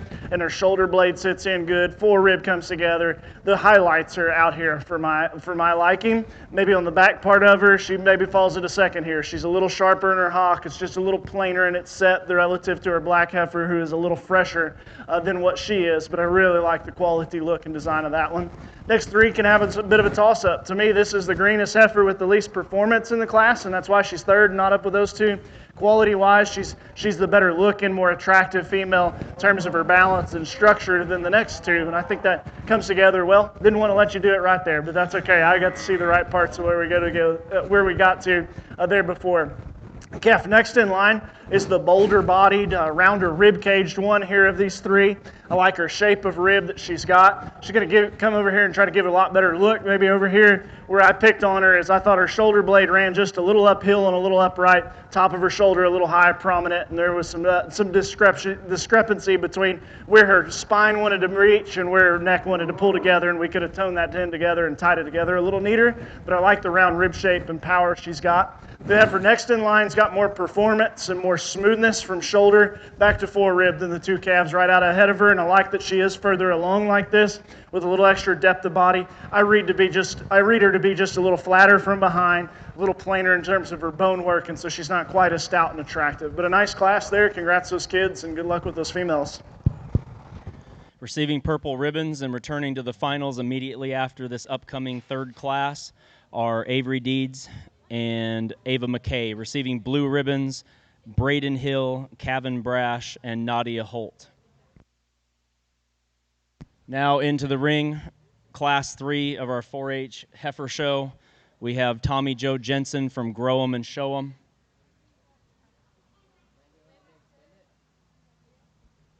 Ava McKay, Frog Hollow. Kaysen Lemmitz, Garfield County. Sydney Batez, 89ers 4-H.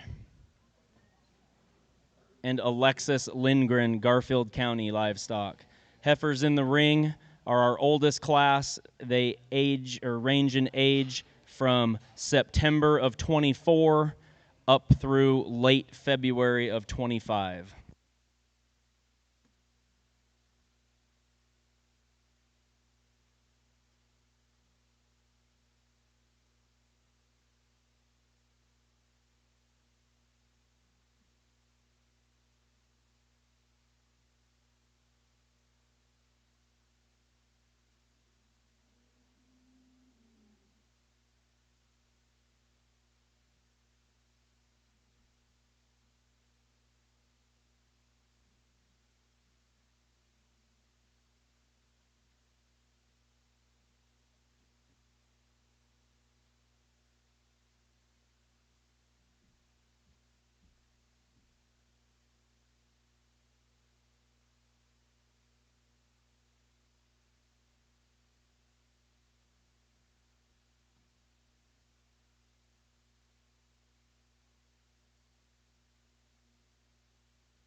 We're going to finish here on our 4-H side.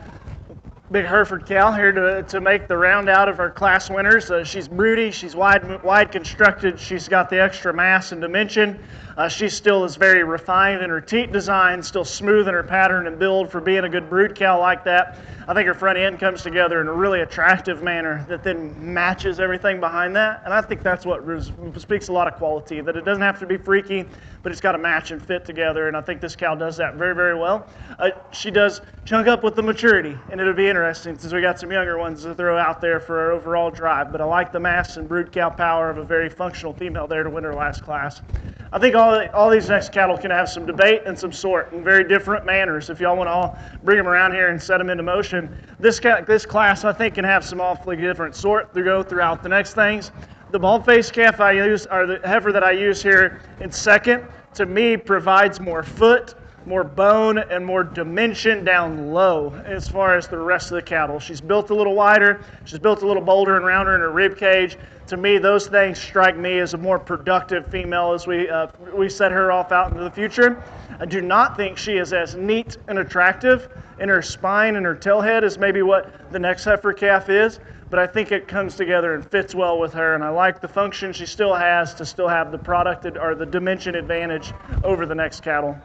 Streak-faced calf, and she's not going to cooperate with you now. This heifer can give you an absolutely beautiful look through her front end. I mean, she postures and poses with an extremely high tie and dead flat shoulder, really beautiful neck and front end. And what she does is she's going to dance all over you, young man, but that's okay. What I miss on her is her hook bones are out here a little wide, and she frails up just a bit into her bone work and her pin set, and it's not quite as massive when we study her groundwork as what we are, but she's a really neat and attractive looking heifer out front. Next heifer in line's got a lot of the same things. She's really super clean, really tight made in the way that she designs her features here. I like those extra quality parts that she's got. To me, that heifer is still just a little high and a little tall and just a little bit less of body shape and depth there to kind of start matching it, but just very green in her overall look. Yellow heifer here to round things out. It's got more bulk and more dimension and mass than the two right out of ahead of her. I think she can win in that, or she can beat those in that regard, but she does come off a little bit coarser as far as her features, and she's not quite as smooth in her shoulder and her neck and her front end as those, but I really like the productiveness of a good kind of brood cow that's good and stout in that regard. So congrats to those kids and good luck with them.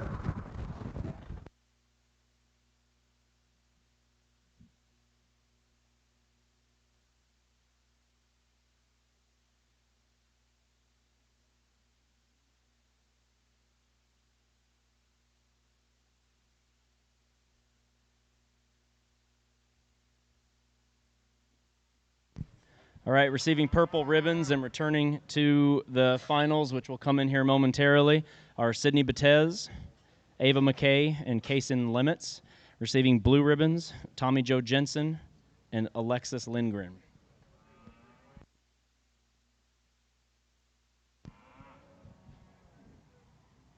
All right, heading into the ring right now is our 4-H heifer finals class winners.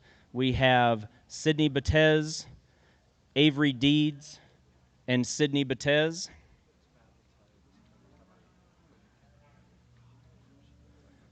Second place from their classes, Hannah Smith, Ava McKay, and Ava McKay.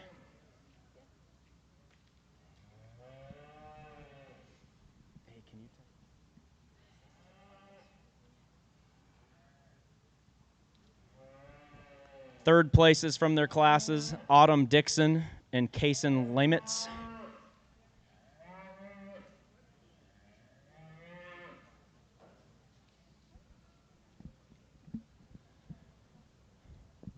Fourth place from the first class, Tommy Jo Jensen. And fifth place from the first class, Mason Lewis.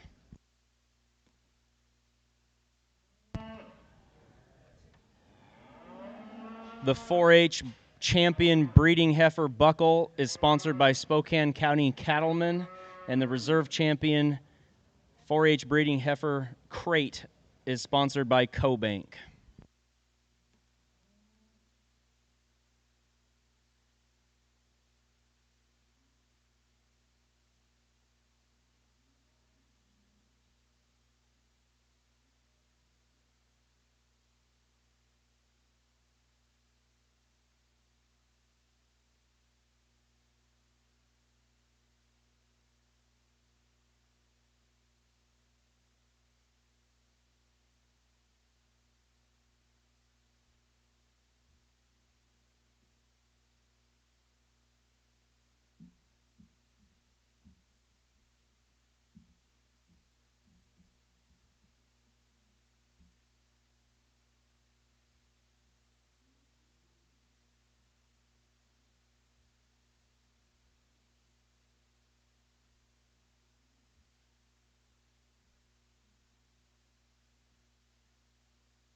Well, really, very nice heifer show. We don't have a ton of numbers here, but I like the quality of it, and I like that I very rarely said anything about a functional part or piece being an issue. I like that they're good cattle as far as just hitting the bells of correct size, sound structured, plenty of rib cage to be good doing kind of cattle. And then we got some really high quality, very good looking ones as well. I think our top line here gets some variation of differences, and I think that's a positive thing because good cows come in a lot of different shapes and sizes as well. So I'm going to pick through 5 of them. Y'all give these kids a big round of applause. Quality heifer show here.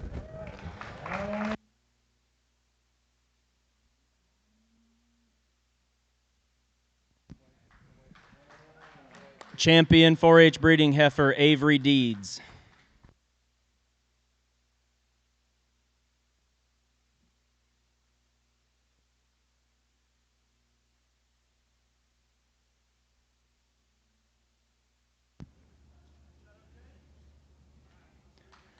Reserve champion Sydney Batez. 3rd overall Sydney Batez.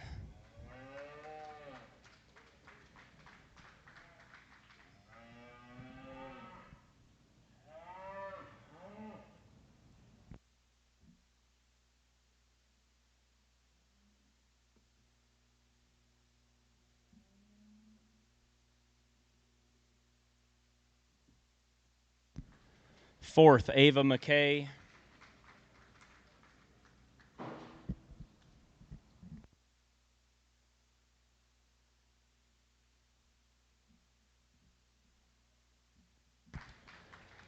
Fifth, Hannah Smith. So we are actually going to excuse everyone here. We're going to roll right into our FFA heifer show, and then we will come back for the Supreme overall, and we'll take heifer pictures at that point.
We will momentarily bring in our first class of FFA heifers.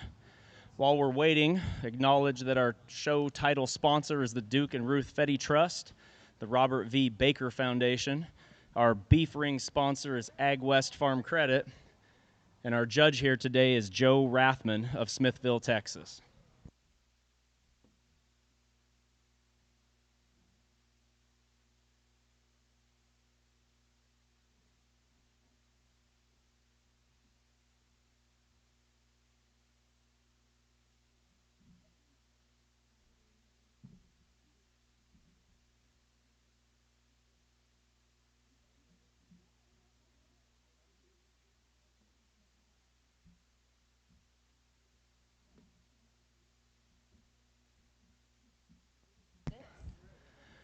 All right, Class 1 of our FFA Heifer Show. Welcoming into the ring Luke Wade of Lind-Ritzville FFA, Mac Healy, Chewelah FFA, Mickey Healy, Chewelah FFA, Quincy Lynn of Tico FFA. It has. Tylee Gertis of Liberty FFA, and Olivia McGregor of La Crosse FFA. These heifers range in age from March 1st to April 30th of 2025.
Start our FFA heifer show.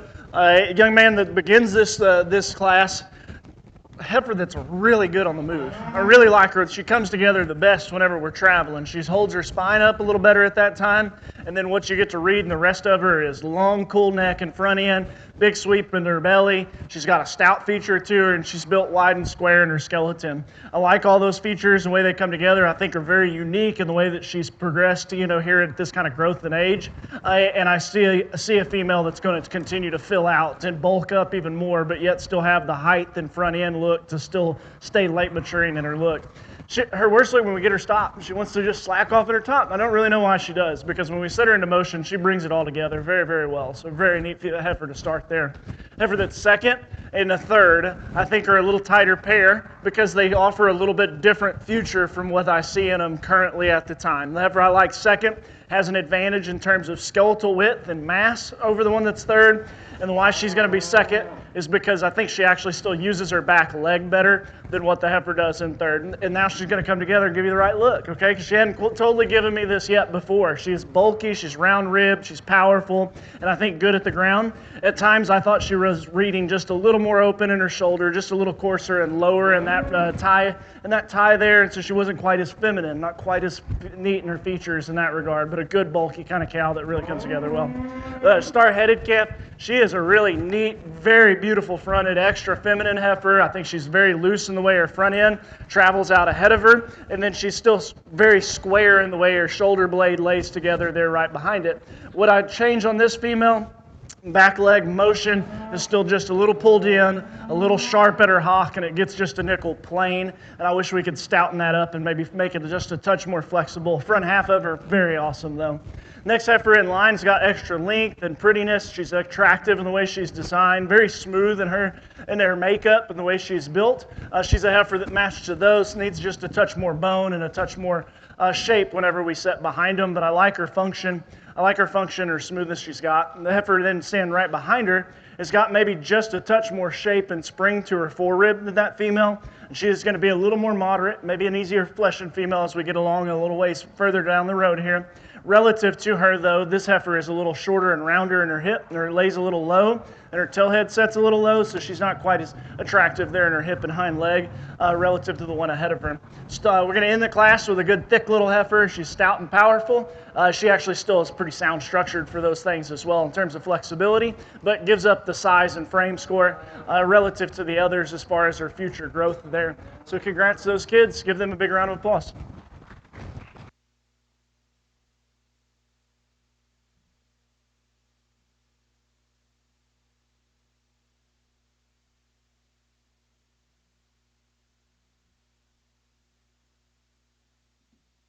Why not?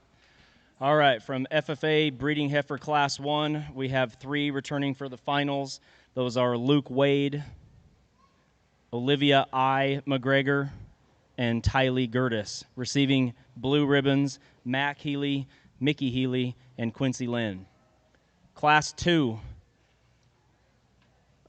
of our FFA Heifer Show, welcome into the ring Stella Nelson of Stanwood, Grayson Slaybaugh of Pomeroy, Tyler Dixon of Pomeroy,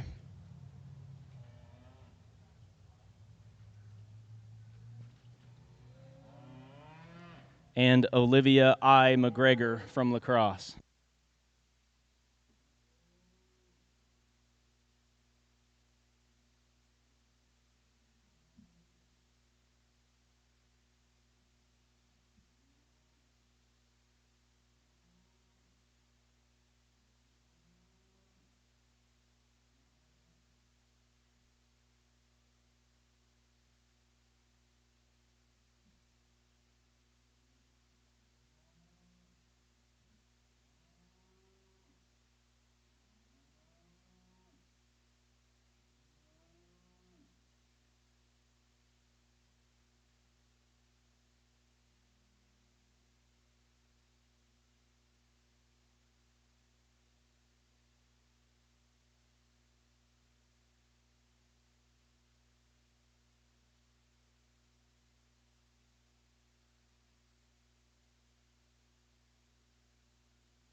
We got another nice class here. Interesting, they all kind of come with some similar color down to our red heifer. We're going to start with the young lady out front here that's got the longest, cleanest, neatest, most attractive female of the bunch that's still got some power and some shape to her. I think at times maybe some naysayers might say she's a little clubbier in her feature as far as being almost too tight made in her neck and throat, and then maybe a little rounder in her rib and not quite as soft. But some of it's her color that makes her not look as deep-bodied as what she probably is. I think this heifer is very interesting in my mind. She's got a big square pin set. It goes real flat all the way out to her back, and you can't make her neck any skinnier than that, and it still look good. That's a pretty interesting feature to her. Soundness is good. Angles are good. She's not totally confident on her feet. They could be a little softer, but that's being awfully picky. The Brockle face calf is a really awesome one, just kind of cow feature. I'd love to have a bunch of them made just like this and feel great about the consistency of what I had. She's functional, she's well balanced, she's correct in her size, got extra depth and body. I think she looks and appears a little easier fleshing than what our class winner is. What she gives up, though, are those neatness features that our class winner has. Is she's just a little shorter in her neck, she's got a little more prominent chest floor to her, and she's not quite as just stout and clean in the way their joint works work, but that's a really solid cow right there. Streak face heifer is going to be a really nice female. She's just in that weird kind of teenage stage is what I read here, where she's a little goofy on her legs and not quite as confident in that regard. She's got the dead flat shoulder, the real long neck, still feminine featured. She's still very loose in her skeleton. She just needs to start tightening that up so that her spine gets a little straighter and leveler. And if she fills out around her hip there, then her grow bone may sink in a bit better there as we read her down her top line. The red heifer is still very functional. Moderation, depth of body, easy fleshing type of a female that's going to be a great replacement in that regard. She gives up the extra bone and stoutness of the three black heifers, but we got to start with the right parts, and that heifer's got the right parts in terms of function. So give those kids a big round of applause, please.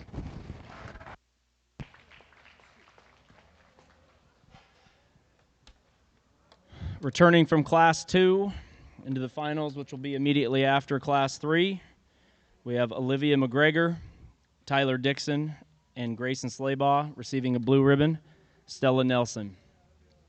Into the ring for Class 3, Morgan Lewis of Odessa FFA,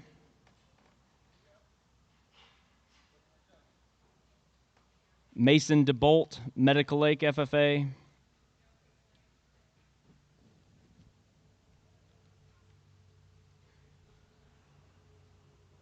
Chance Savage of Pomeroy FFA, Julian Gonzalez from Connell FFA, and Quinn Falwell of Reardon.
I forgot to announce the ages here. These heifers range between December of 24 and January of 25.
We got a very nice class here to kind of finish up on, and we have these winters. And I think all very interesting. There's one oddball in the group then that kind of throws a wrench in just how to sort the class right off the bat, and this is what I see. The man's heifer here we're going to lead the class with, to me, is the best match of presence, body shape, maternal look, and size here. She's a really nice female, and just the way she transitions from shoulder blade to a big forerib with extra depth and mass. I think that's a heifer that carries plenty of condition, right? She's in good shape, but she does a little better job of disguising it than what the heifer next in line does, and then the other two black heifers that are made that way.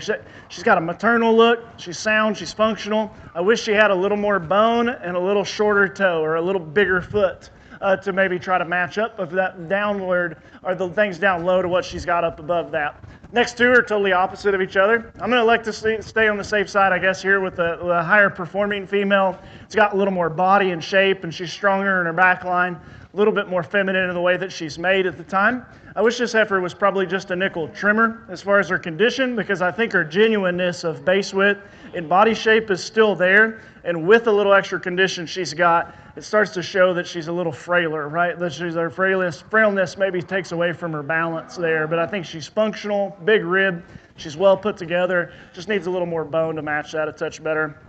The semi-heifer is really interesting, and I'm sitting here thinking, I like a lot of parts about her. She's rugged, she's big boned, she's loose structured, she actually carries her neck very high and attractive, but she's at this stage where she's kind of just knobby all the way around, and she's a little gangly in the way she's made. You know the truth, man, I'm looking at this heifer. This heifer in my area would raise an absolutely killer half-blood Brahman, right? Like, she is made to match that to a T with the foundation and function she's got. But at the time, I think in this group, she looks a little wastier and just a little too loose in her skeleton at the time, where she can get to there. Next heifer in line is round-ribbed. She's bold-bodied. I like the shapes that she's got. But with some extra shape, I think those things become just a nickel more terminal looking on her. So her muscle shape's a touch more terminal, her vulva set's a little more terminal, and then her movement there on her back wheels is just a little too tight. Heifer to wind out the class is an absolutely massive, big, well-bellied one in terms of body shape and depth there. And she's actually not very tall. She's moderate for all those things, but I think that heifer needs to be cleaner and trimmer as far as her condition. I think it'll help free her up there in her skeleton as we go. So nice class, very interesting group. And congrats to y'all. All right, receiving purple ribbons and returning to the finals, which will come in the ring momentarily, we have Mason DeBolt, Julian Gonzalez, and Chance Savage. Receiving blue ribbons, Quinn Falwell and Morgan Lewis.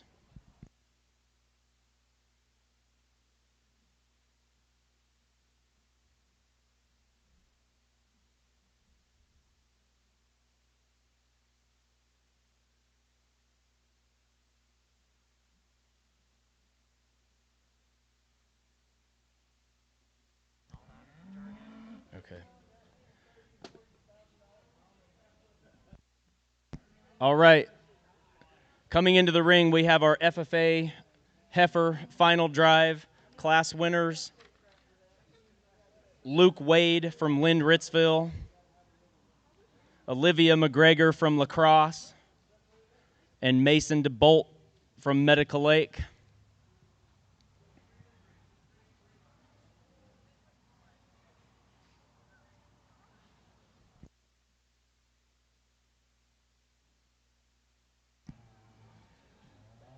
Second place in their classes, Olivia McGregor, Tyler Dixon, and Julian Gonzalez. And third from their classes, Tylee Gertis, Grayson Slaybaugh, and Chance Savage.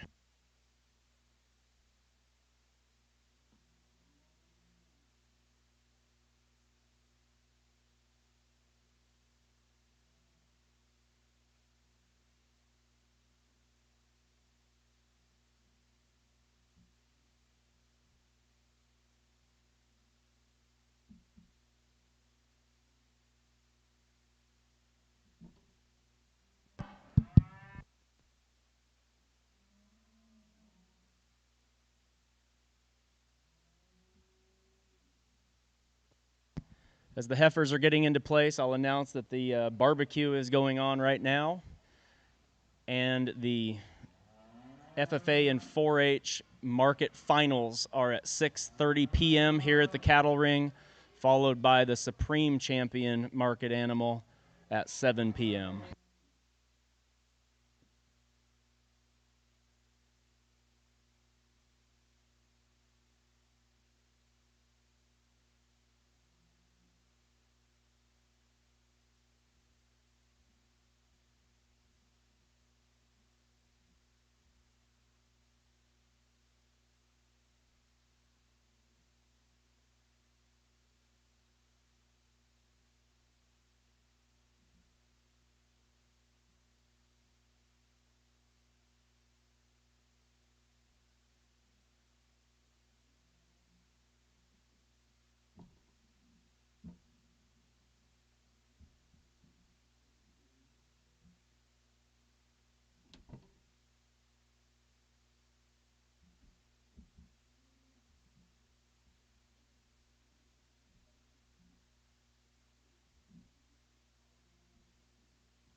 We got a nice FFA heifer line up here as well. Again, I want to say there are a lot of functional cattle, and I appreciate that. We didn't have throwaways as far as just not being sound enough and those kind of things, and that I appreciate that we build the cattle well from the ground up. And we've got a lot of variation out here again, but we do have functional replacements in that regard. So as we kind of walk through these, I think there's an interesting alignment that you can create here several different ways.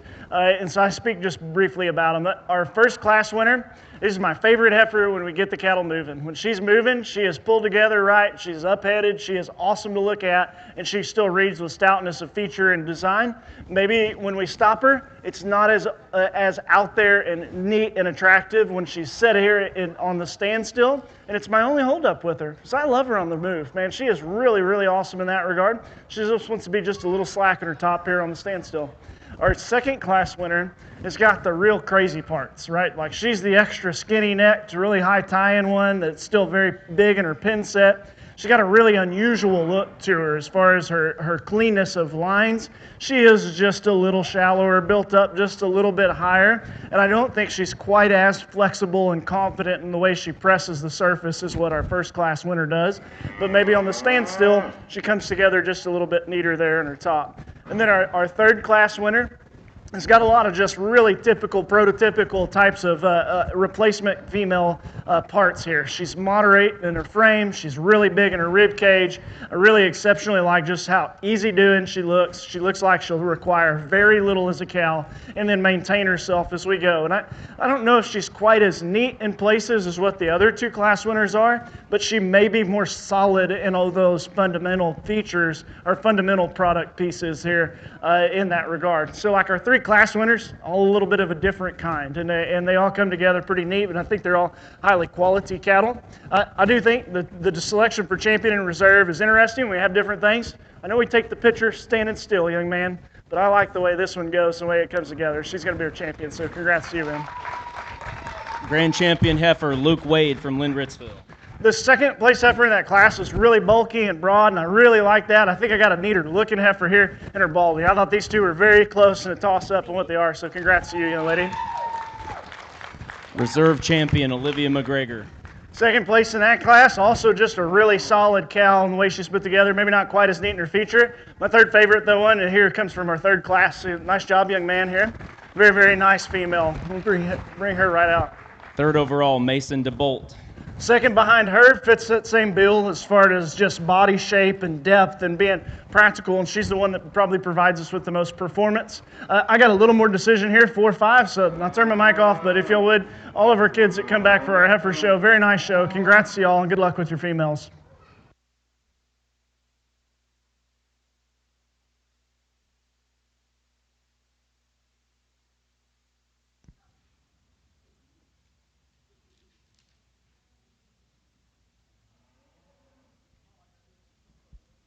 Fourth overall, Olivia McGregor.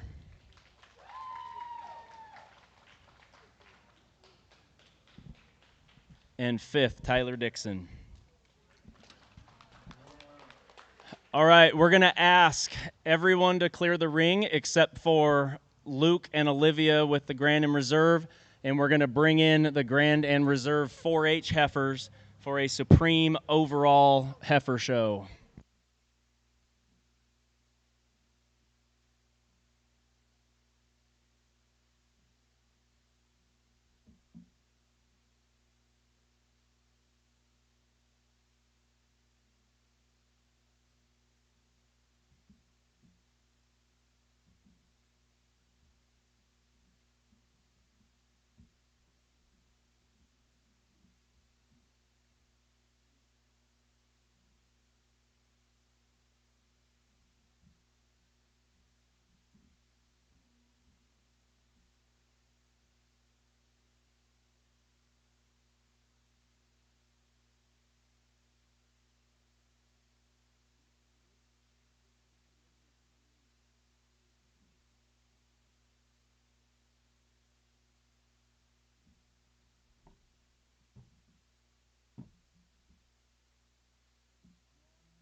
All right, in the ring right now we have our Grand and Reserve champion 4-H heifers. Grand was Avery Deeds, Reserve Sydney Batez, and our Grand and Reserve champion FFA heifers. Grand champion was Luke Wade, Reserve was Olivia McGregor. We will be selecting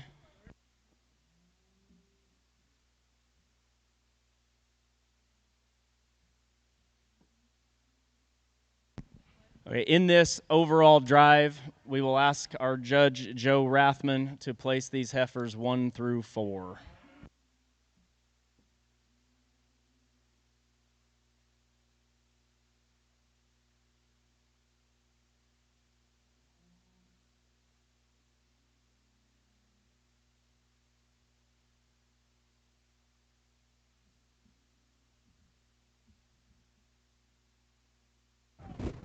I'm not going to take too much time. We've seen the cattle go and everything. I know exactly what I feel like and what I see here. So very, very pleased with the heifer show. I know that wasn't a ton of numbers, but I've been very interested in how all these have come together. And I think our top end's a very exceptional group.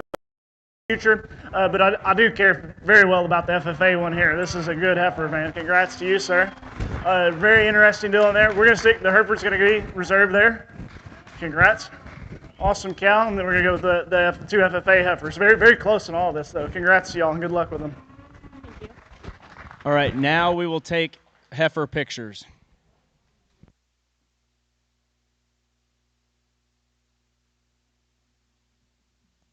I guess I didn't announce the overall. The Supreme heifer is Avery Deeds, Reserve Supreme, Sydney Batez, 3rd overall, Luke Wade, 4th overall, Olivia McGregor. We will take heifer pictures now, and a reminder that we will have our market final drives at 6:30 here at the beef ring, followed by the Supreme overall market animal at 7 p.m.